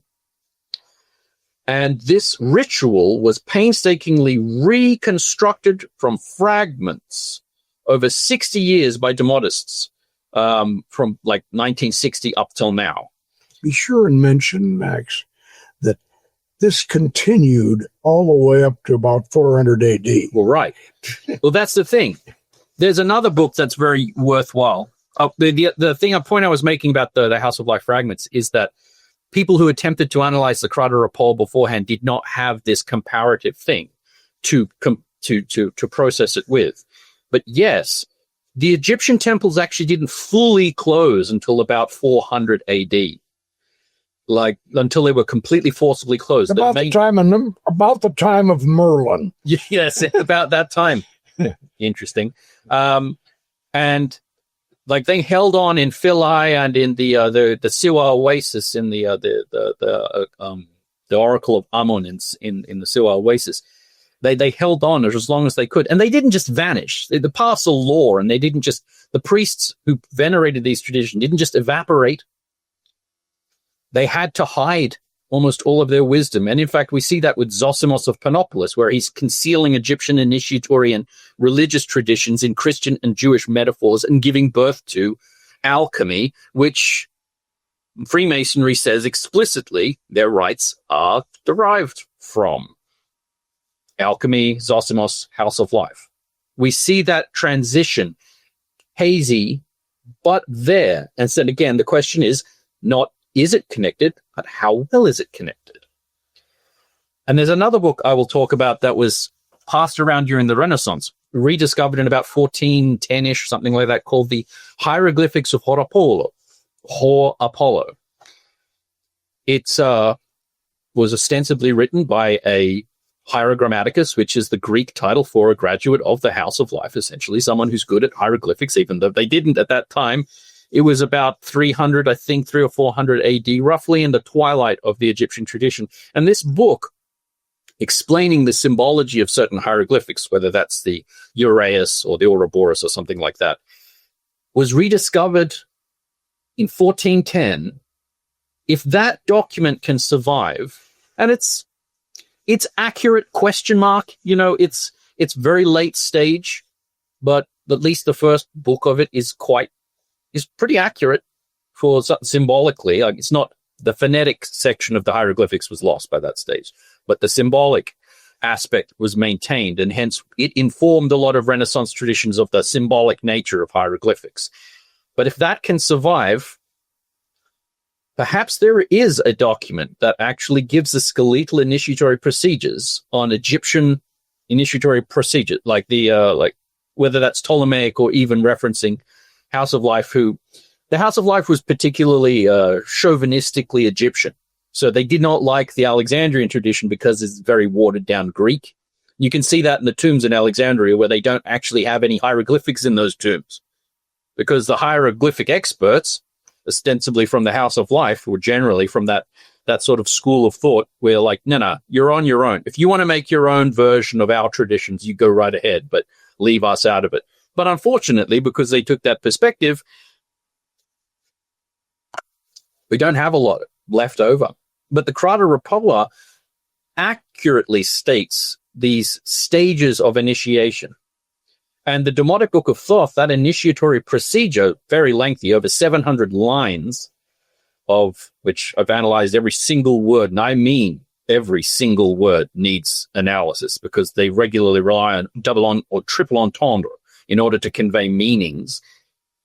But the initial stage of preparation, the first degree, the Pastophorus, which was actually an ancient Egyptian rank, connects very heavily to that Demotic Book of Thoth initiation, which was one of the first initiations that you would go through, sort of blow by blow, very almost like if a drunken person was describing to you this lengthy ritual, this is kind of how they would describe it. And then we have Neochorus, which means temple cleaner, temple sweeper. That's a Wab priest. We have Melanophorus, or the bearer of darkness. That was an Isaic mystery rank, and that is about the mysteries of Isis and the initiation into lower Sem priesthood, dealing with embalming and dealing with the rites of the dead. And then we have Christophorus, the bearer of the mysteries, and that is, we're talking about like graduating as a full Sem priest. And then we have Balahate, which is the 5th degree, which portrays like this play of Horus slaying Typhon and Set that exists in the Temple of Edfu. We have the Triumph of Horus, which was an actual play, a production that was written on the walls of Edfu. You can get translations of this ritual, and it's, again, Balahate reads like a drunken person's attempt to describe this play. Then we have Astronomus, which actually would have been like horoscopi or horologoi, which is the astronomical overarching mythos of the sacred year. This the nature of the seasonal, ceremonial, the philosophical interpretation of divinities as representing natural cosmic forces. And then finally, the very real, again, rank that is in order as prophet. It's like professor. It's like someone who has mastered the mysteries. It takes about 20 years, and that very rank is referenced in the Demotic Book of Thoth. Like, they got this right. No other system got this right in the 1700s. You had Cagliostro's attempt to basically defraud Parisians, but he attempted to make his own Egyptian rite. We have Memphis and Misraim, a version of which attempted to take from the Crata Rapola as well. We also had Sethos. In his Life of Sethos had a later rendition in the 1600s called Initiation into the Pyramids, which is in Paul Christian's, what was his book called again? It was like the history and practice of magic. That's right.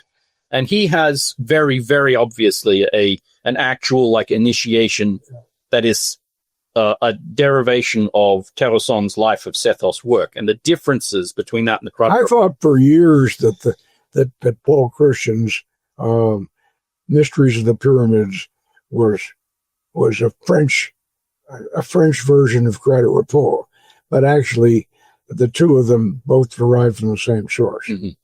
Yeah, that again, which is interesting if the listeners want to look that up. These are all fascinating iterations of an attempt to recreate an Egyptian, Ptolemaic or otherwise, initiatory procedure and what the priests were doing. And only the Crata Rapola even closely approximates the truth. When it comes to the others, those ones very clearly are based actually predominantly on biblical things. Review that the Panath, the prophet. So, yeah. one of the things that the secondary title of Propheta, the seventh degree, the ultimate degree, is a Hebrew title called Zafnaf Panah or Zafnaf Panach. If you ask a rabbinical student, they'll pronounce it like that, Zafnaf Panach.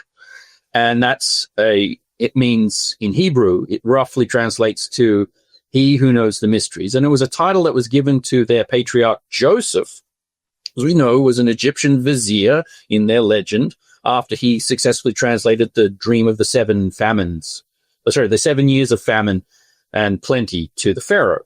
And he was promoted to being vizier. And he was given that title when he was promoted to vizier, Zafnaf Panach. And modern Egyptologists and scholars can clearly indicate that the last article of that Ach is very much from the word life, Ankh. And so there have been lots of propositions as to what this could mean.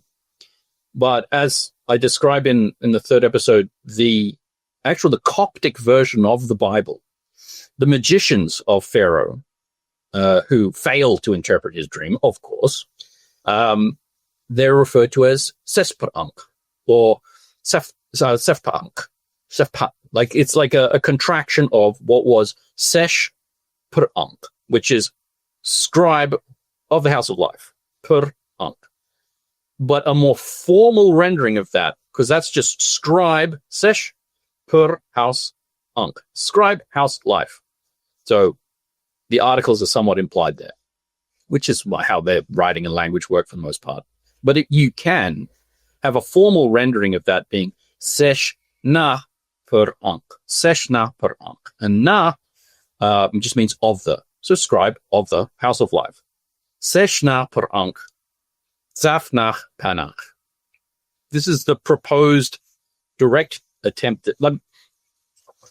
The implication and connection is extraordinarily profound and clear. The House of Life has been woefully underappreciated. I'm glad to see it receiving a bit of a renaissance in the recent couple of years. But as ultimately that institution was the birthplace of Hermeticism, alchemy. It was the birthplace of essentially the roots that gave birth to the Western tradition, which were really formalized, as Polk said, in Alexandria, in that synthesis of all of those traditions coming together from not just Greek, but I mean, the Phoenicians were just all over it. I mean, their traditions had been merged with the Egyptian traditions pretty closely on like a folk level since the Hyksos of like 1700 BC, and the formalization of many of, I think, these, in the sort of Ramesside era, New Kingdom formalization of when the Osirion was built, when these mysteries of these initiatory rites of going down into the earth, based off of a lot of the funerary rites of earlier traditions, these things grew out of that, and we have that embodied in a lot of the Masonic traditions. When you study and go through the Freemasonic rites, the influence of these things is, I mean, it's obvious to the point of being painfully obvious because it's often denied.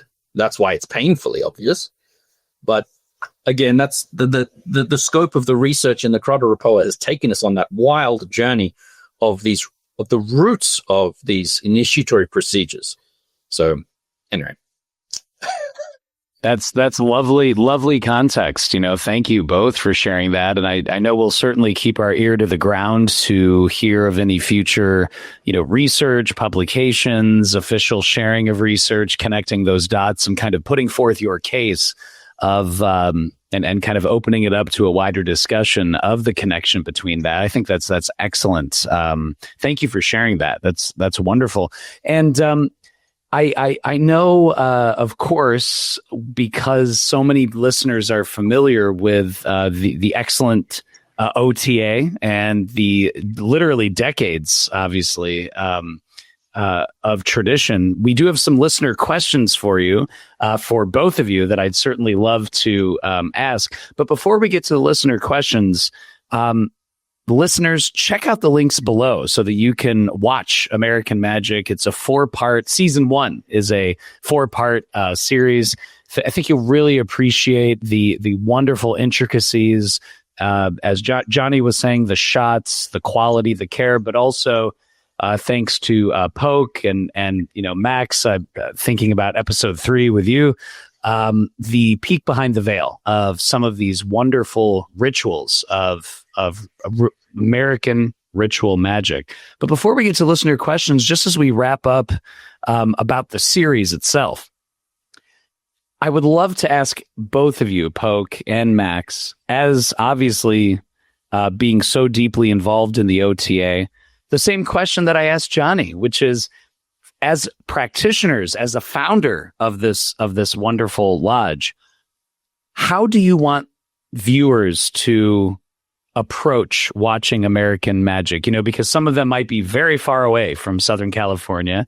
So what do you want them to take away? What are the big lessons? What are the big important things that you want them to keep in mind as they explore and watch and imbibe American Magick for the first time? All right. We begin American Magick with the Rose of Paracelsus.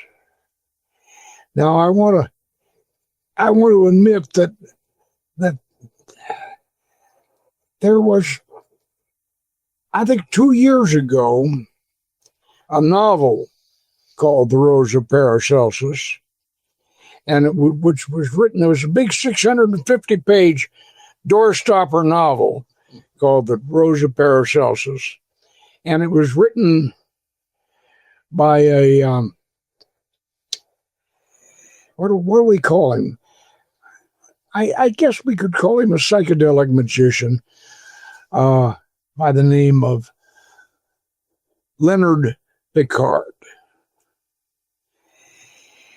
And he used the same story from Jorge Luis Borges that I used for the Paracelsus in American Magick. And he opened up his book with it. Now, I just did a podcast. I do a podcast once a week, the Hermetic Hour, and that's on Podbean, and it's 8:00 on Thursdays, and so I just reran my book review on Leonard's Rose of Paracelsus. And poor Leonard was an Animal House CIA asset and an LSD guru and a Zen Buddhist. And, all the good stuff, if you're into that sort of thing. But anyway, so Leonard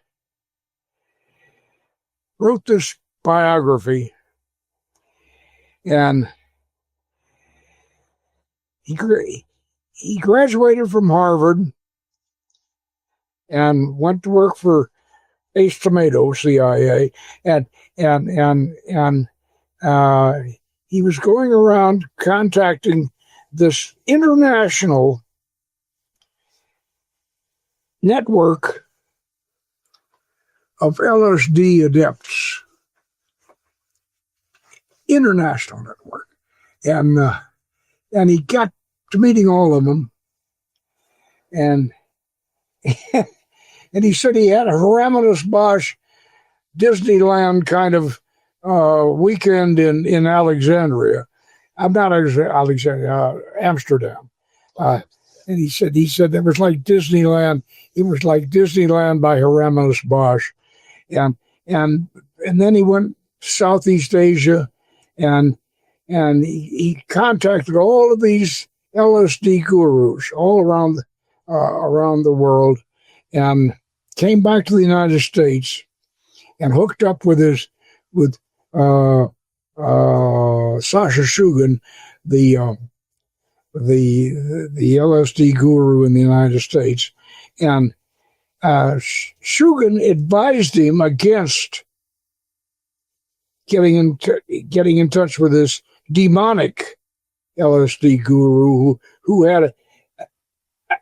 had taken over a missile silo out in the Midwest, and he had this evil alchemy laboratory, and he was seducing women and doing all kinds of terrible stuff, and he was also a just general substance drug dealer. And Sasha advised Leonard not to get hooked up with this guy. He said he'll destroy you. Don't get hooked up with him. And Leonard, feeling like he was representing the International LSD Brotherhood, he goes and gets it touch with him and gets hooked up with him. And so the demonic guru gets Leonard to take the rap. Leonard gets sentenced to two life imprisonments, and finally gets released. They finally realized that Leonard really wasn't the guilty one, and they got the guy with the LSD, with the missile silo. They got him and they put him in jail, and Leonard is out now. I'd love to hear from Leonard, because I think I did the best review of his book that anybody's done, and Leonard's down in New Mexico now, and it's not that I'm an Amanita muscaria guy, not an LSD kind of guy, and I don't do that very much. At 90 years of age, I don't take heroic doses of Amanita anymore. But anyway, Leonard used the Rose of Paracelsus the same as I did in the beginning of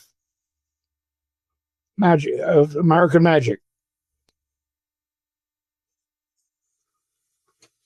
I grew the rose up out of my hand, and I said the formula.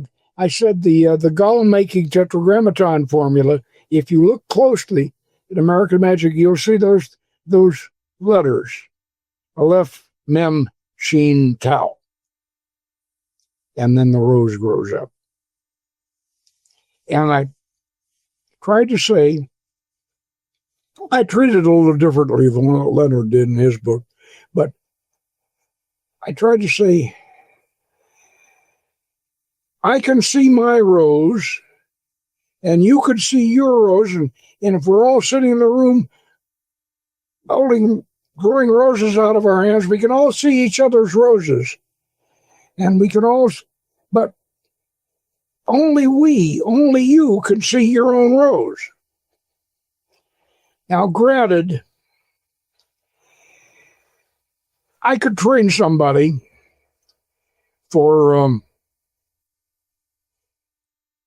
maybe for a month or so to get them to be able to grow a rose to where they could see it, but not to where somebody else could see it. I know there's some Hindu fakirs that supposedly can do that, but I haven't seen it yet. Anyway, the rose, I think, is important. If I've had so many people come to me, and eventually, hopefully, a couple of them have become good friends and have finally realized that 90% of spiritualism is phony. It's 90% of it. And I don't think, and I don't think ectoplasm is, I suppose you could produce something, maybe, but every time I hear ectoplasm, my blinders go up, and spiritualism and most of spiritualism is phony. So when you visualize something, you visualize it yourself. And that's the important thing to realize, that magic is in the imagination, and And when Paracelsus, when I say, where is it written that that which is visionary is not real? That's the most important line in that sequence. That's a very, oh yeah, go ahead. Yeah, that's the most important line in that sequence. Where is it written that that which is not visionary is not real? Yeah. Okay. Yeah, no, I think that's such a great point, because it really, to me, when I was watching that part, and I loved the analogy, the Paracelsian kind of metaphor about the rose, because I think it speaks to something that you've been talking about, Poke, for decades, which echoes the Aleister Crowley Mather's original The Megaton's Goetia translation, which you echo many times, saying in this series and in previous videos that without jumping into the debate between the psychological model and the spiritual model, but echoing Crowley and Mather's, saying the spirits of the Goetia are portions of the human brain. That is a very specific... Wait a minute. Sure, please. You're wrong. The spirits of the Goetia are programs of the human mind. The brain is the hardware. The mind is the software. That's where the spirits are. They're in the mind, and they're part of the universal mind. So this Crowley, I don't know why Crowley said brain. He should have said mind. Well, and I think that speaks to, thank you for that, Poke. And Max, I'm definitely curious your thoughts too, because I think that to Poke's point, when it comes to the approach that the OTA takes, it is very much based on kind of the base of the pyramid rests on that Paracelsian metaphor, which is basically the work. Tell me if this is accurate, right? The work we do here at the OTA is operating on the software, as Poke said, and it is visionary based, and it is very idiosyncratic and very specific to a person. So for those listeners, would it be fair to say that that's kind of the main thrust? That's fair to say. I think one of the phrases that Pope brings up fairly regularly is actually something that Lon Marlowe Duquette said, which is, it's all in your head. You just have no idea how big your head is. Speaking of that, there were supposed to be some listener questions, and one of the listener questions was about one of our Enochian ventures to a galactic council, and I've got the little Enochian pyramid here. Poke, that is perfect. What a perfect transition. Yes, thank you for sharing that. Would you mind, could I ask the question right now so the listeners can hear it? It's the question. Let's transition there. Yeah, that's perfect. Okay, so Poke, directly to your point, I'd love for you to weigh in, and Max as well. We do have a few listener questions for you, and one of them is from this specific question from Glitch Bottle patron Maya Nauticus, and Maya is asking and saying, quote, in one of the episodes of the Hermetic Hour, unfortunately, Maya says, I don't recall which one exactly, Poke recalls a ritual where they used some Enochian material to contact galactic intelligences and came to some kind of table with multiple of such beings, one of them being purple, if I remember correctly. The galactic connection to Enochian is fascinating, Maya says, and sometimes mentioned, but the generally published Enochian rituals don't really involve anything galactic. So Maya is asking Poke and Max, it would be great if Poke could outline that ritual or comment on how to use Enochian for galactic contact and possibly share more from that historic working if he might be so inclined. So, okay, sure. Let me do that. Now, right. Years ago, we had one of our senior members, an adept by the name of John Brooks, who was Frater Apollinaeus, And he was very much into Enochian. And this particular operation of Enochian, where you create a little pyramid, and it has all four sides, and you build it, and it has in the middle, you have a sphinx, a little lion, little winged lion. Hey, let me get it up to the camera here. That's right. Oh, get it in the light. See this. Okay, there we go. So you can see Yeah. the little winged lion. Yeah. Now, this is all Pat Zaleski's instruction. So we made this thing based on Pat Zaleski. And John, who made his own set of tablets and everything, John did the research and determined what cell on the tablets. I don't remember what tablet it was, and maybe I've got somewhere way back in the log, maybe it's written down, but I don't remember. Anyway, John researched, and he determined one cell in one of the tablets, one of the Watchtower tablets, and he said if we put the pyramid up with that cell, we could go to the Galactic Council. That's what John had researched. So sure enough, I made the pyramid according to his direction and according to Pat Zaleski's description. And so we went to the Galactic Council. And I'm sitting at this big, long, black table, and John's sitting over with some people. I don't know where they were from, or whether they were the Pleiades or Aldebaran or wherever they were from. But these purple people with silver hair, and he was talking to them. And across from me was a gigantic green praying mantis, female.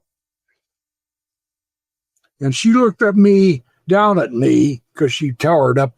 She looked down at me with those big, honeycomb eyes, and she says, "We are the dominant species on your planet." And I said, "Okay. I'm okay with that." And then when John got done with the purple people, we said goodbye to everybody and went back to the altar. And anyway, and that was the Galactic Council.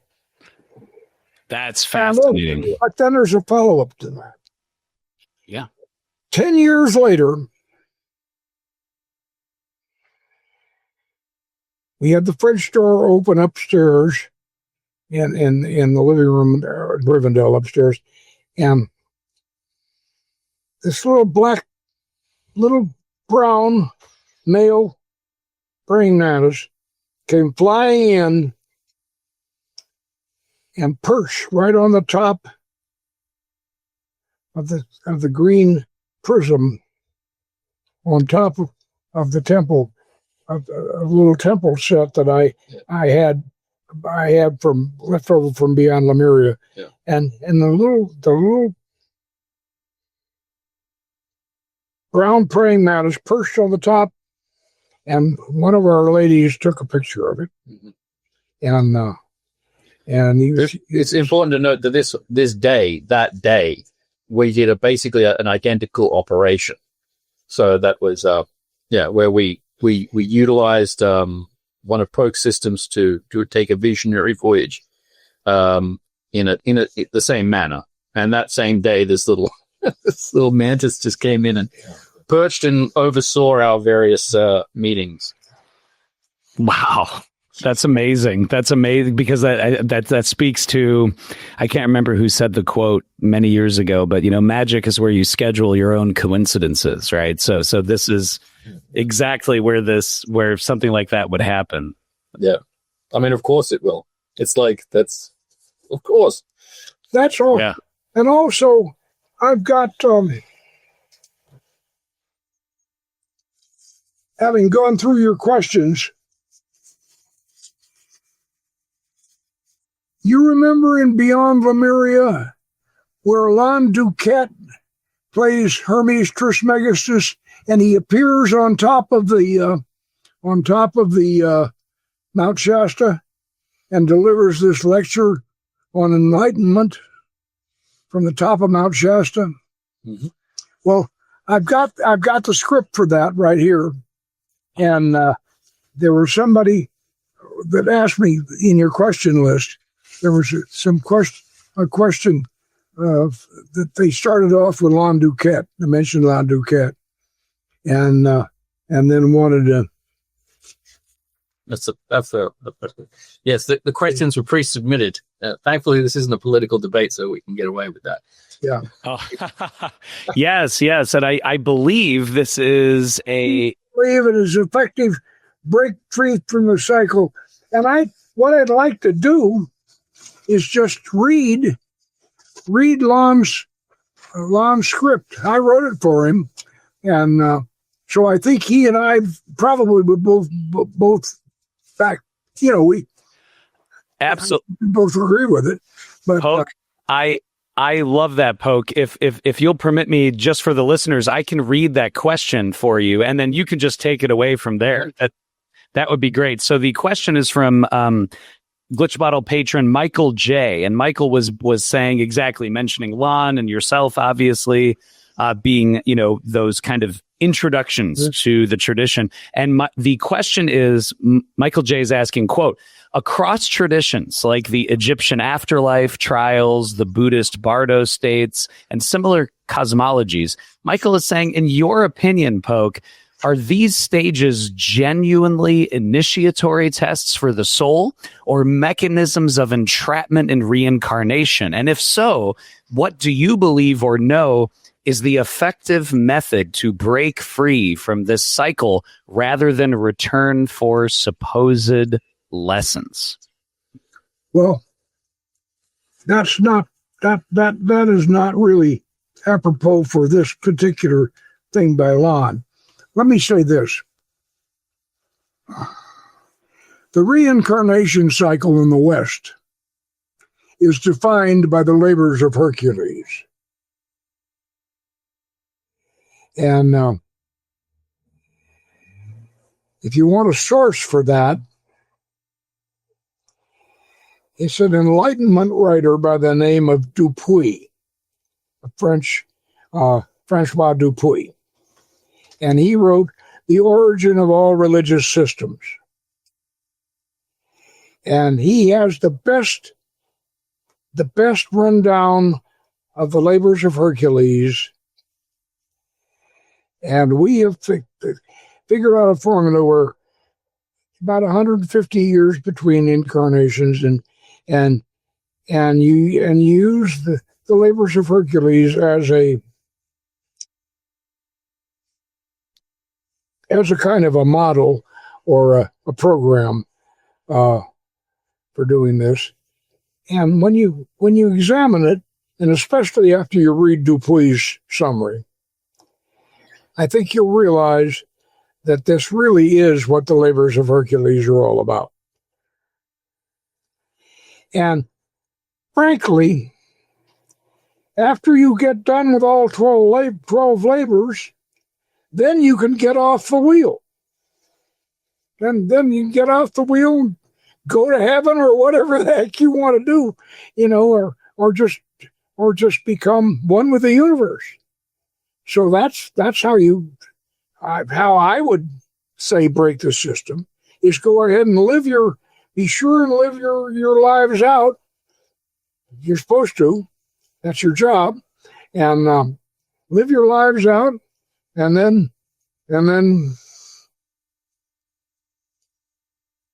dissolve into nothingness if you want to. If you really want to do that Eastern kind of thing, I don't have any desire to dissolve into nothingness. I've had a few chances to do that, but I figured out. Well, I have the elixir of immortality, and so I've been taking it. So that's I don't know. The guy I discovered it from, he didn't make it as far as I did, and then that I improved on it from him. That was Art Kunken, and anyway, so I'll see how long I make it, and but so however,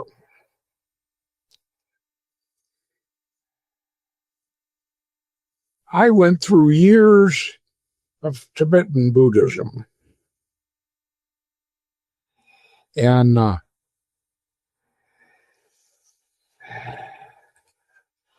I don't like the idea of dissolving of nothingness.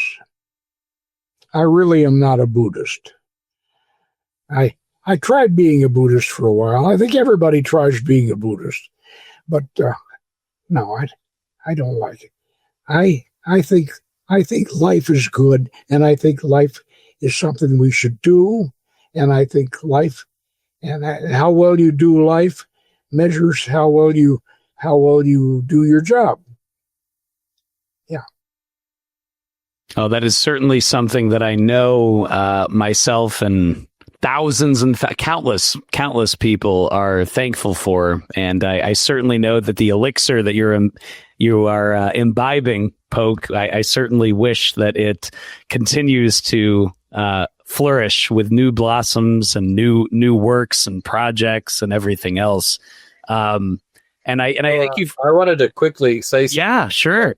He really does have an elixir, but personally, I would say that maybe the greatest elixir of life that this man actually possesses is creative willpower. Many people of his vintage, younger vintages, they give up. If you give up, you're done. Like, as soon as you give up on looking forward to tomorrow, you won't have many more tomorrows. Poke has always been an inspiration to all of us, me specifically, because he refuses to give up. And his schedule, his project board is always full with the implication of next year's project. And we do it. And we tick those projects off, and we keep producing. We keep making, and we keep building. I feel that in some way, that is one of the truest elixirs of life, is hope. And having that virtue to always look forward. And that, I feel, is, just wanted to throw my 2 cents in on that elixir of life. Philosopher's Stone. I think that's wonderful. Wonderful, Max. I certainly agree with you, and I know the listeners do too. You know, Poke you've been, Poke, just such an incredible influence. I'm thinking of probably the oldest story in existence, the Epic of Gilgamesh, right? Gilgamesh is so, after his friend dies and is carried away to the underworld, he's just plagued by death, and he's seeking the secret of immortality, which a snake takes away. Anyone noticing Genesis fingerprints there? But the physical immortality is not the answer at the end of Gilgamesh. It is the works of building the great walls and the kingship and reuniting with leadership and the influence that casts ripples across space-time. And Poke, to echo Max, when I think of what you've done in the tradition for so many years, that's what I think of, because you were the first person, I think, for so many people, I know Max, myself too, to really see, wow, this is the first time I'm seeing somebody actually show what these traditions are and actually show the basic kinetics and the advanced kinetics of conjuration or initiatory rites. And I think that's what listeners will also really enjoy with American Magick. And actually, Max, to your point, and Poke, to yours,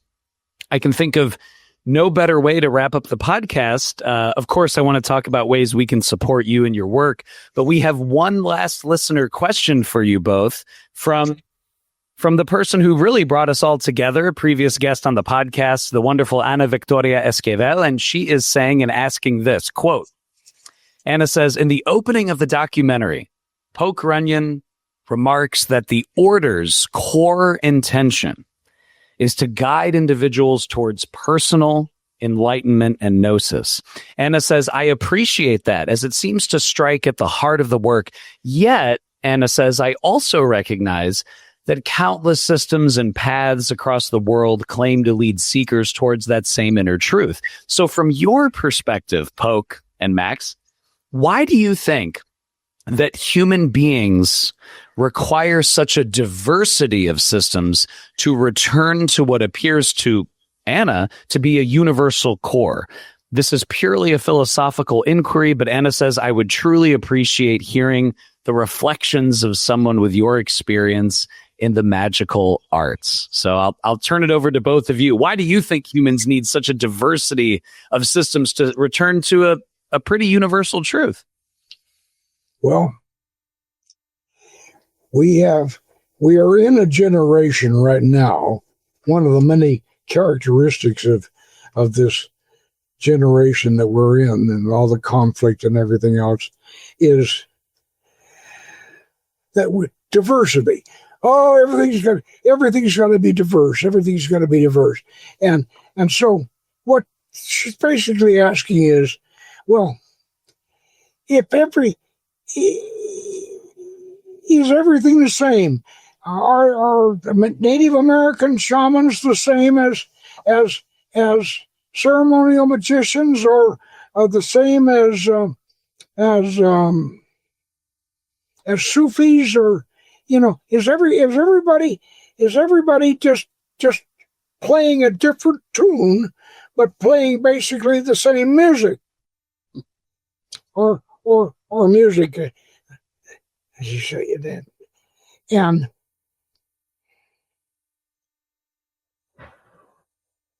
maybe they are, and maybe we can be woke about this thing, but I don't want to be. I don't like woke. And what I like is our culture. Our culture. Western European culture. And American culture. That's why I titled it American Magick. This is the magic we do here. This is our tradition. And our tradition comes from Western Europe. And boy, did I ever find out how much magic there was in this country, ceremonial magic. In Pennsylvania and in the colonies, oh boy, Lovecraft wasn't kidding. We really did have a lot of occultists over here in America, and I, we all love the pirates, and Henry Morgan's physician, Henry Morgan, the king of the pirates in Jamaica, his physician, Hans Sloane, has the magic collection in the British Museum. American. And you can't get any more American than Henry Morgan. Yeah. Anyway,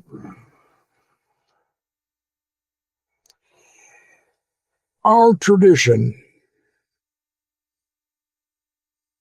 is Solomonic ceremonial magic. And this gets into our next project.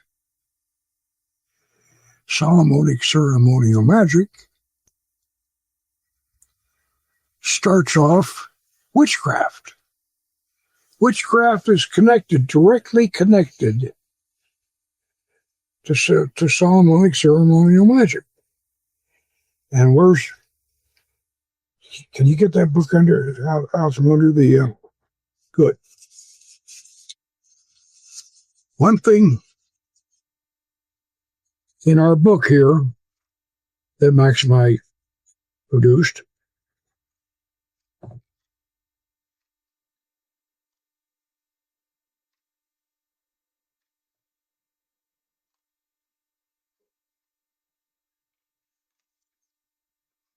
here is the Ostia medallion. That's a bronze from 200 AD, contemporary with the Testament of Solomon grimoire, the first of the Goetic grimoires, the Testament of Solomon, 200 AD. And here's what we say about the Ostia medallion. The Ostia medallion, 2nd century, common era, contemporary with the Testament of Solomon, shows the triple goddess Hecate on the face and King Solomon stirring a cauldron in the reverse. Hecate is listed as the demon Anspagos in the Testament, and this artifact confirms the Greek connection in Solomonic magic and the connection to witchcraft.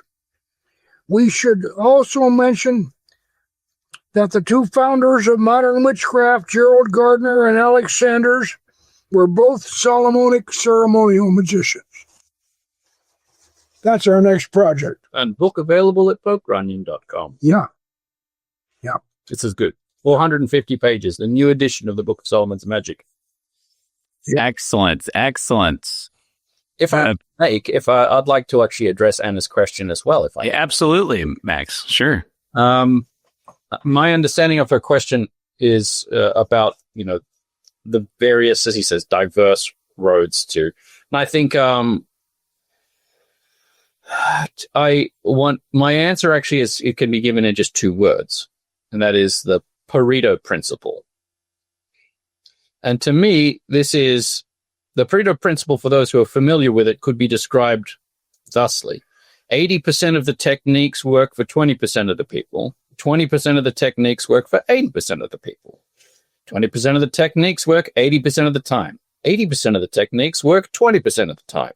This seems to be a natural principle built into nature itself. This strange backwards and forwards. That just is a feature of existence for some reasons, hence the Pareto principle. When it comes to paths and roads towards whatever you might call enlightenment, which is like, there's not one thing. There are many different ways of defining what enlightenment could be. It's, as a word, enlightenment, TM, is pretty vague. Every single human being has a different brain, a different upbringing. Like, when we talk about diversity, it's not a group thing. It's an individual thing. Every single human being is neurologically distinct. Some people will be possessed of something called, will have an issue called aphantasia, where they're unable to, they would report that they're unable to even have a mind's eye.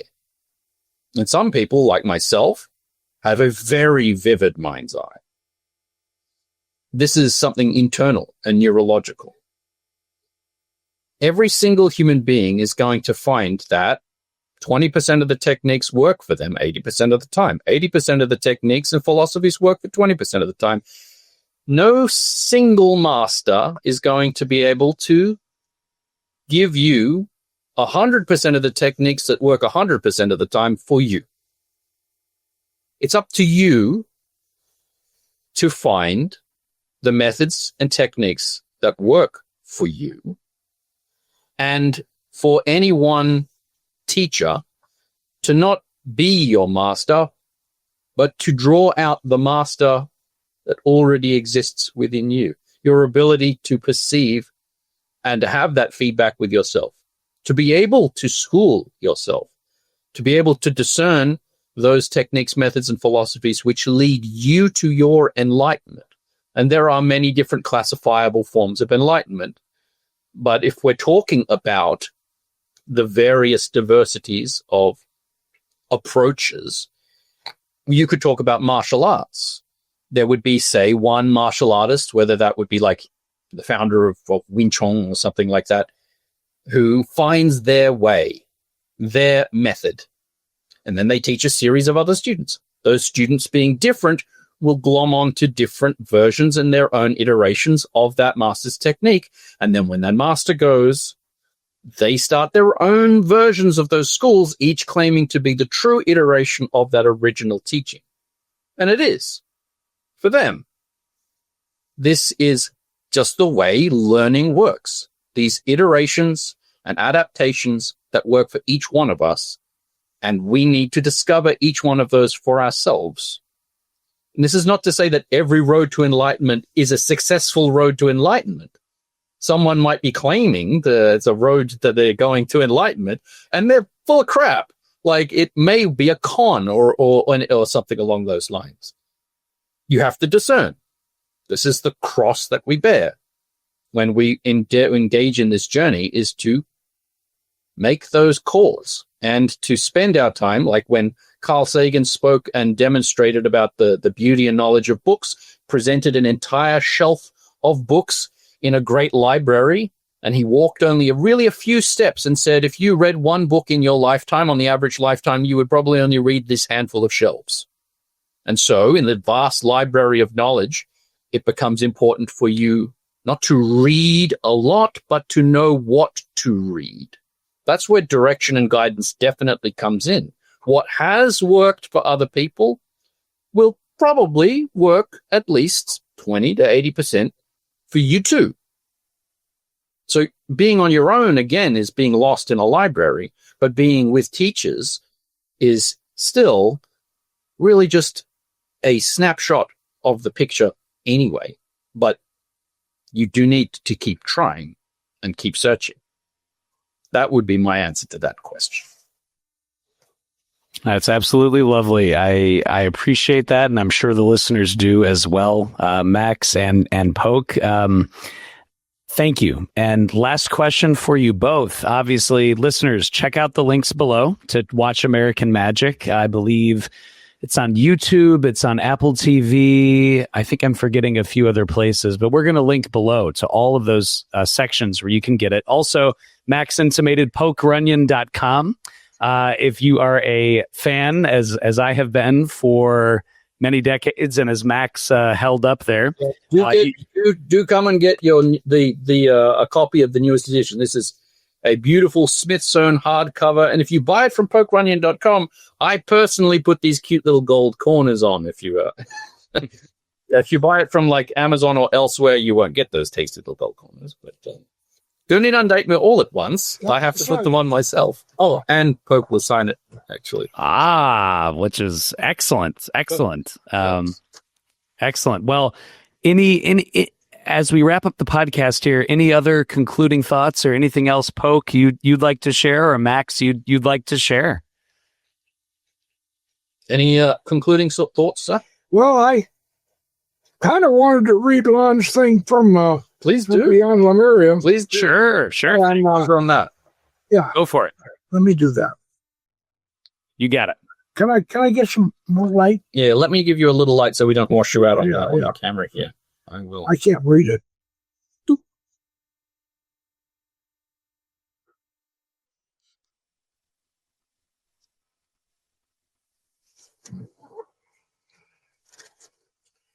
You seek to understand why such mountains as this are sacred and holy. As the Master Hermes Trismegistus, I taught you that man is a microcosm of the greater universe. As a member of the Hermetic, as a member of our Hermetic Master Philos, who as a student of our Hermetic Master Philos, you learned that we have all the planets of your solar system living within you. But you are closest to Mother Earth. She is the greatest planetary presence in your spiritual body. So when you climb a sacred mountain in a spiritual sense of mind, you are ascending to the heights of your planetary sphere, and you become one with the earth as she reaches to the heavens. In Kabbalistic terms, you are aspiring to Kether of Malkuth. If you wonder why we have myths and legends of mysterious temples that appear on sacred mountains and strange creatures that inhabit the caverns beneath them, you might ask yourself, how far does this microcosmic universe within yourself extend? How many precious lifetimes have you lived on this planet? And how many other lives in other dimensions are you living right now? We are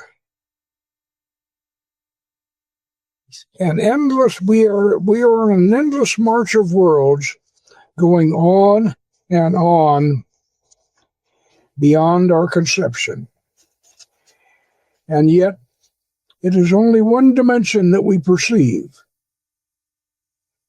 There is an invisible infinity of parallel and adjacent universes just outside our limited perception, in what we call, in which what we call our counterparts, our shadows and reflections, live and die beyond dark curtains that most men never part except in dreams. And this whole vast interconnected multiverse belongs to each of us alone. We are masters of our own personal cosmic destiny, where life imitates art, and art imitates life, and everything in creation is a metaphor. You carry heaven and hell in your own pocket. As above, so below. As without, so within.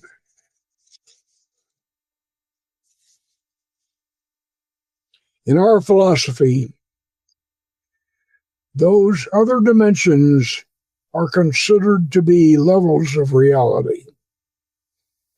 There are many sublevels and superlevels, but three essential levels include them all: your personal reality, your shared reality, and the ultimate reality. To resolve these three realities into one, you must find that still silent center point within yourself, where the veiled light we call God resides. You will find God nowhere else. Uncover the light and let it shine forth from within you. For that light is the ultimate reality. It transforms your personal reality, and it illuminates your shared reality. To one who is illuminated, all others are reflections of himself and aspects of himself.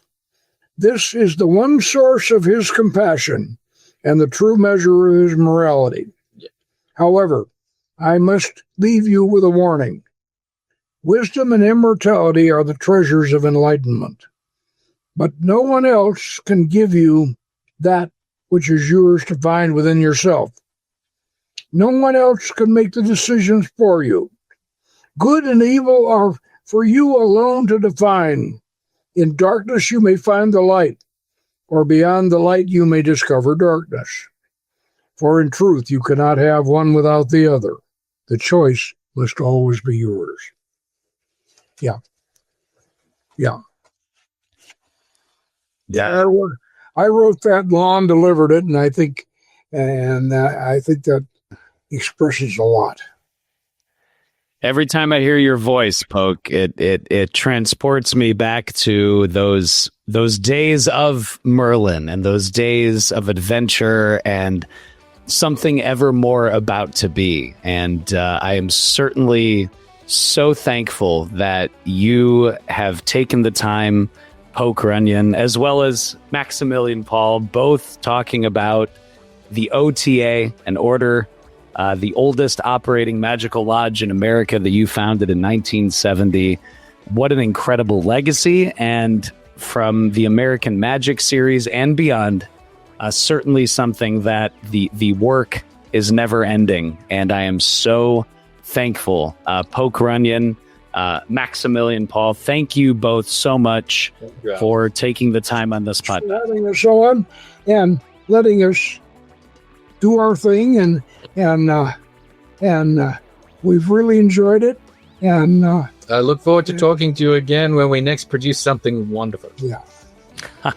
Well, the honor is certainly mine, and so I thank you both so much. Listeners, check out those links below so you can stay up to date on the latest as well. So, thank you both very much.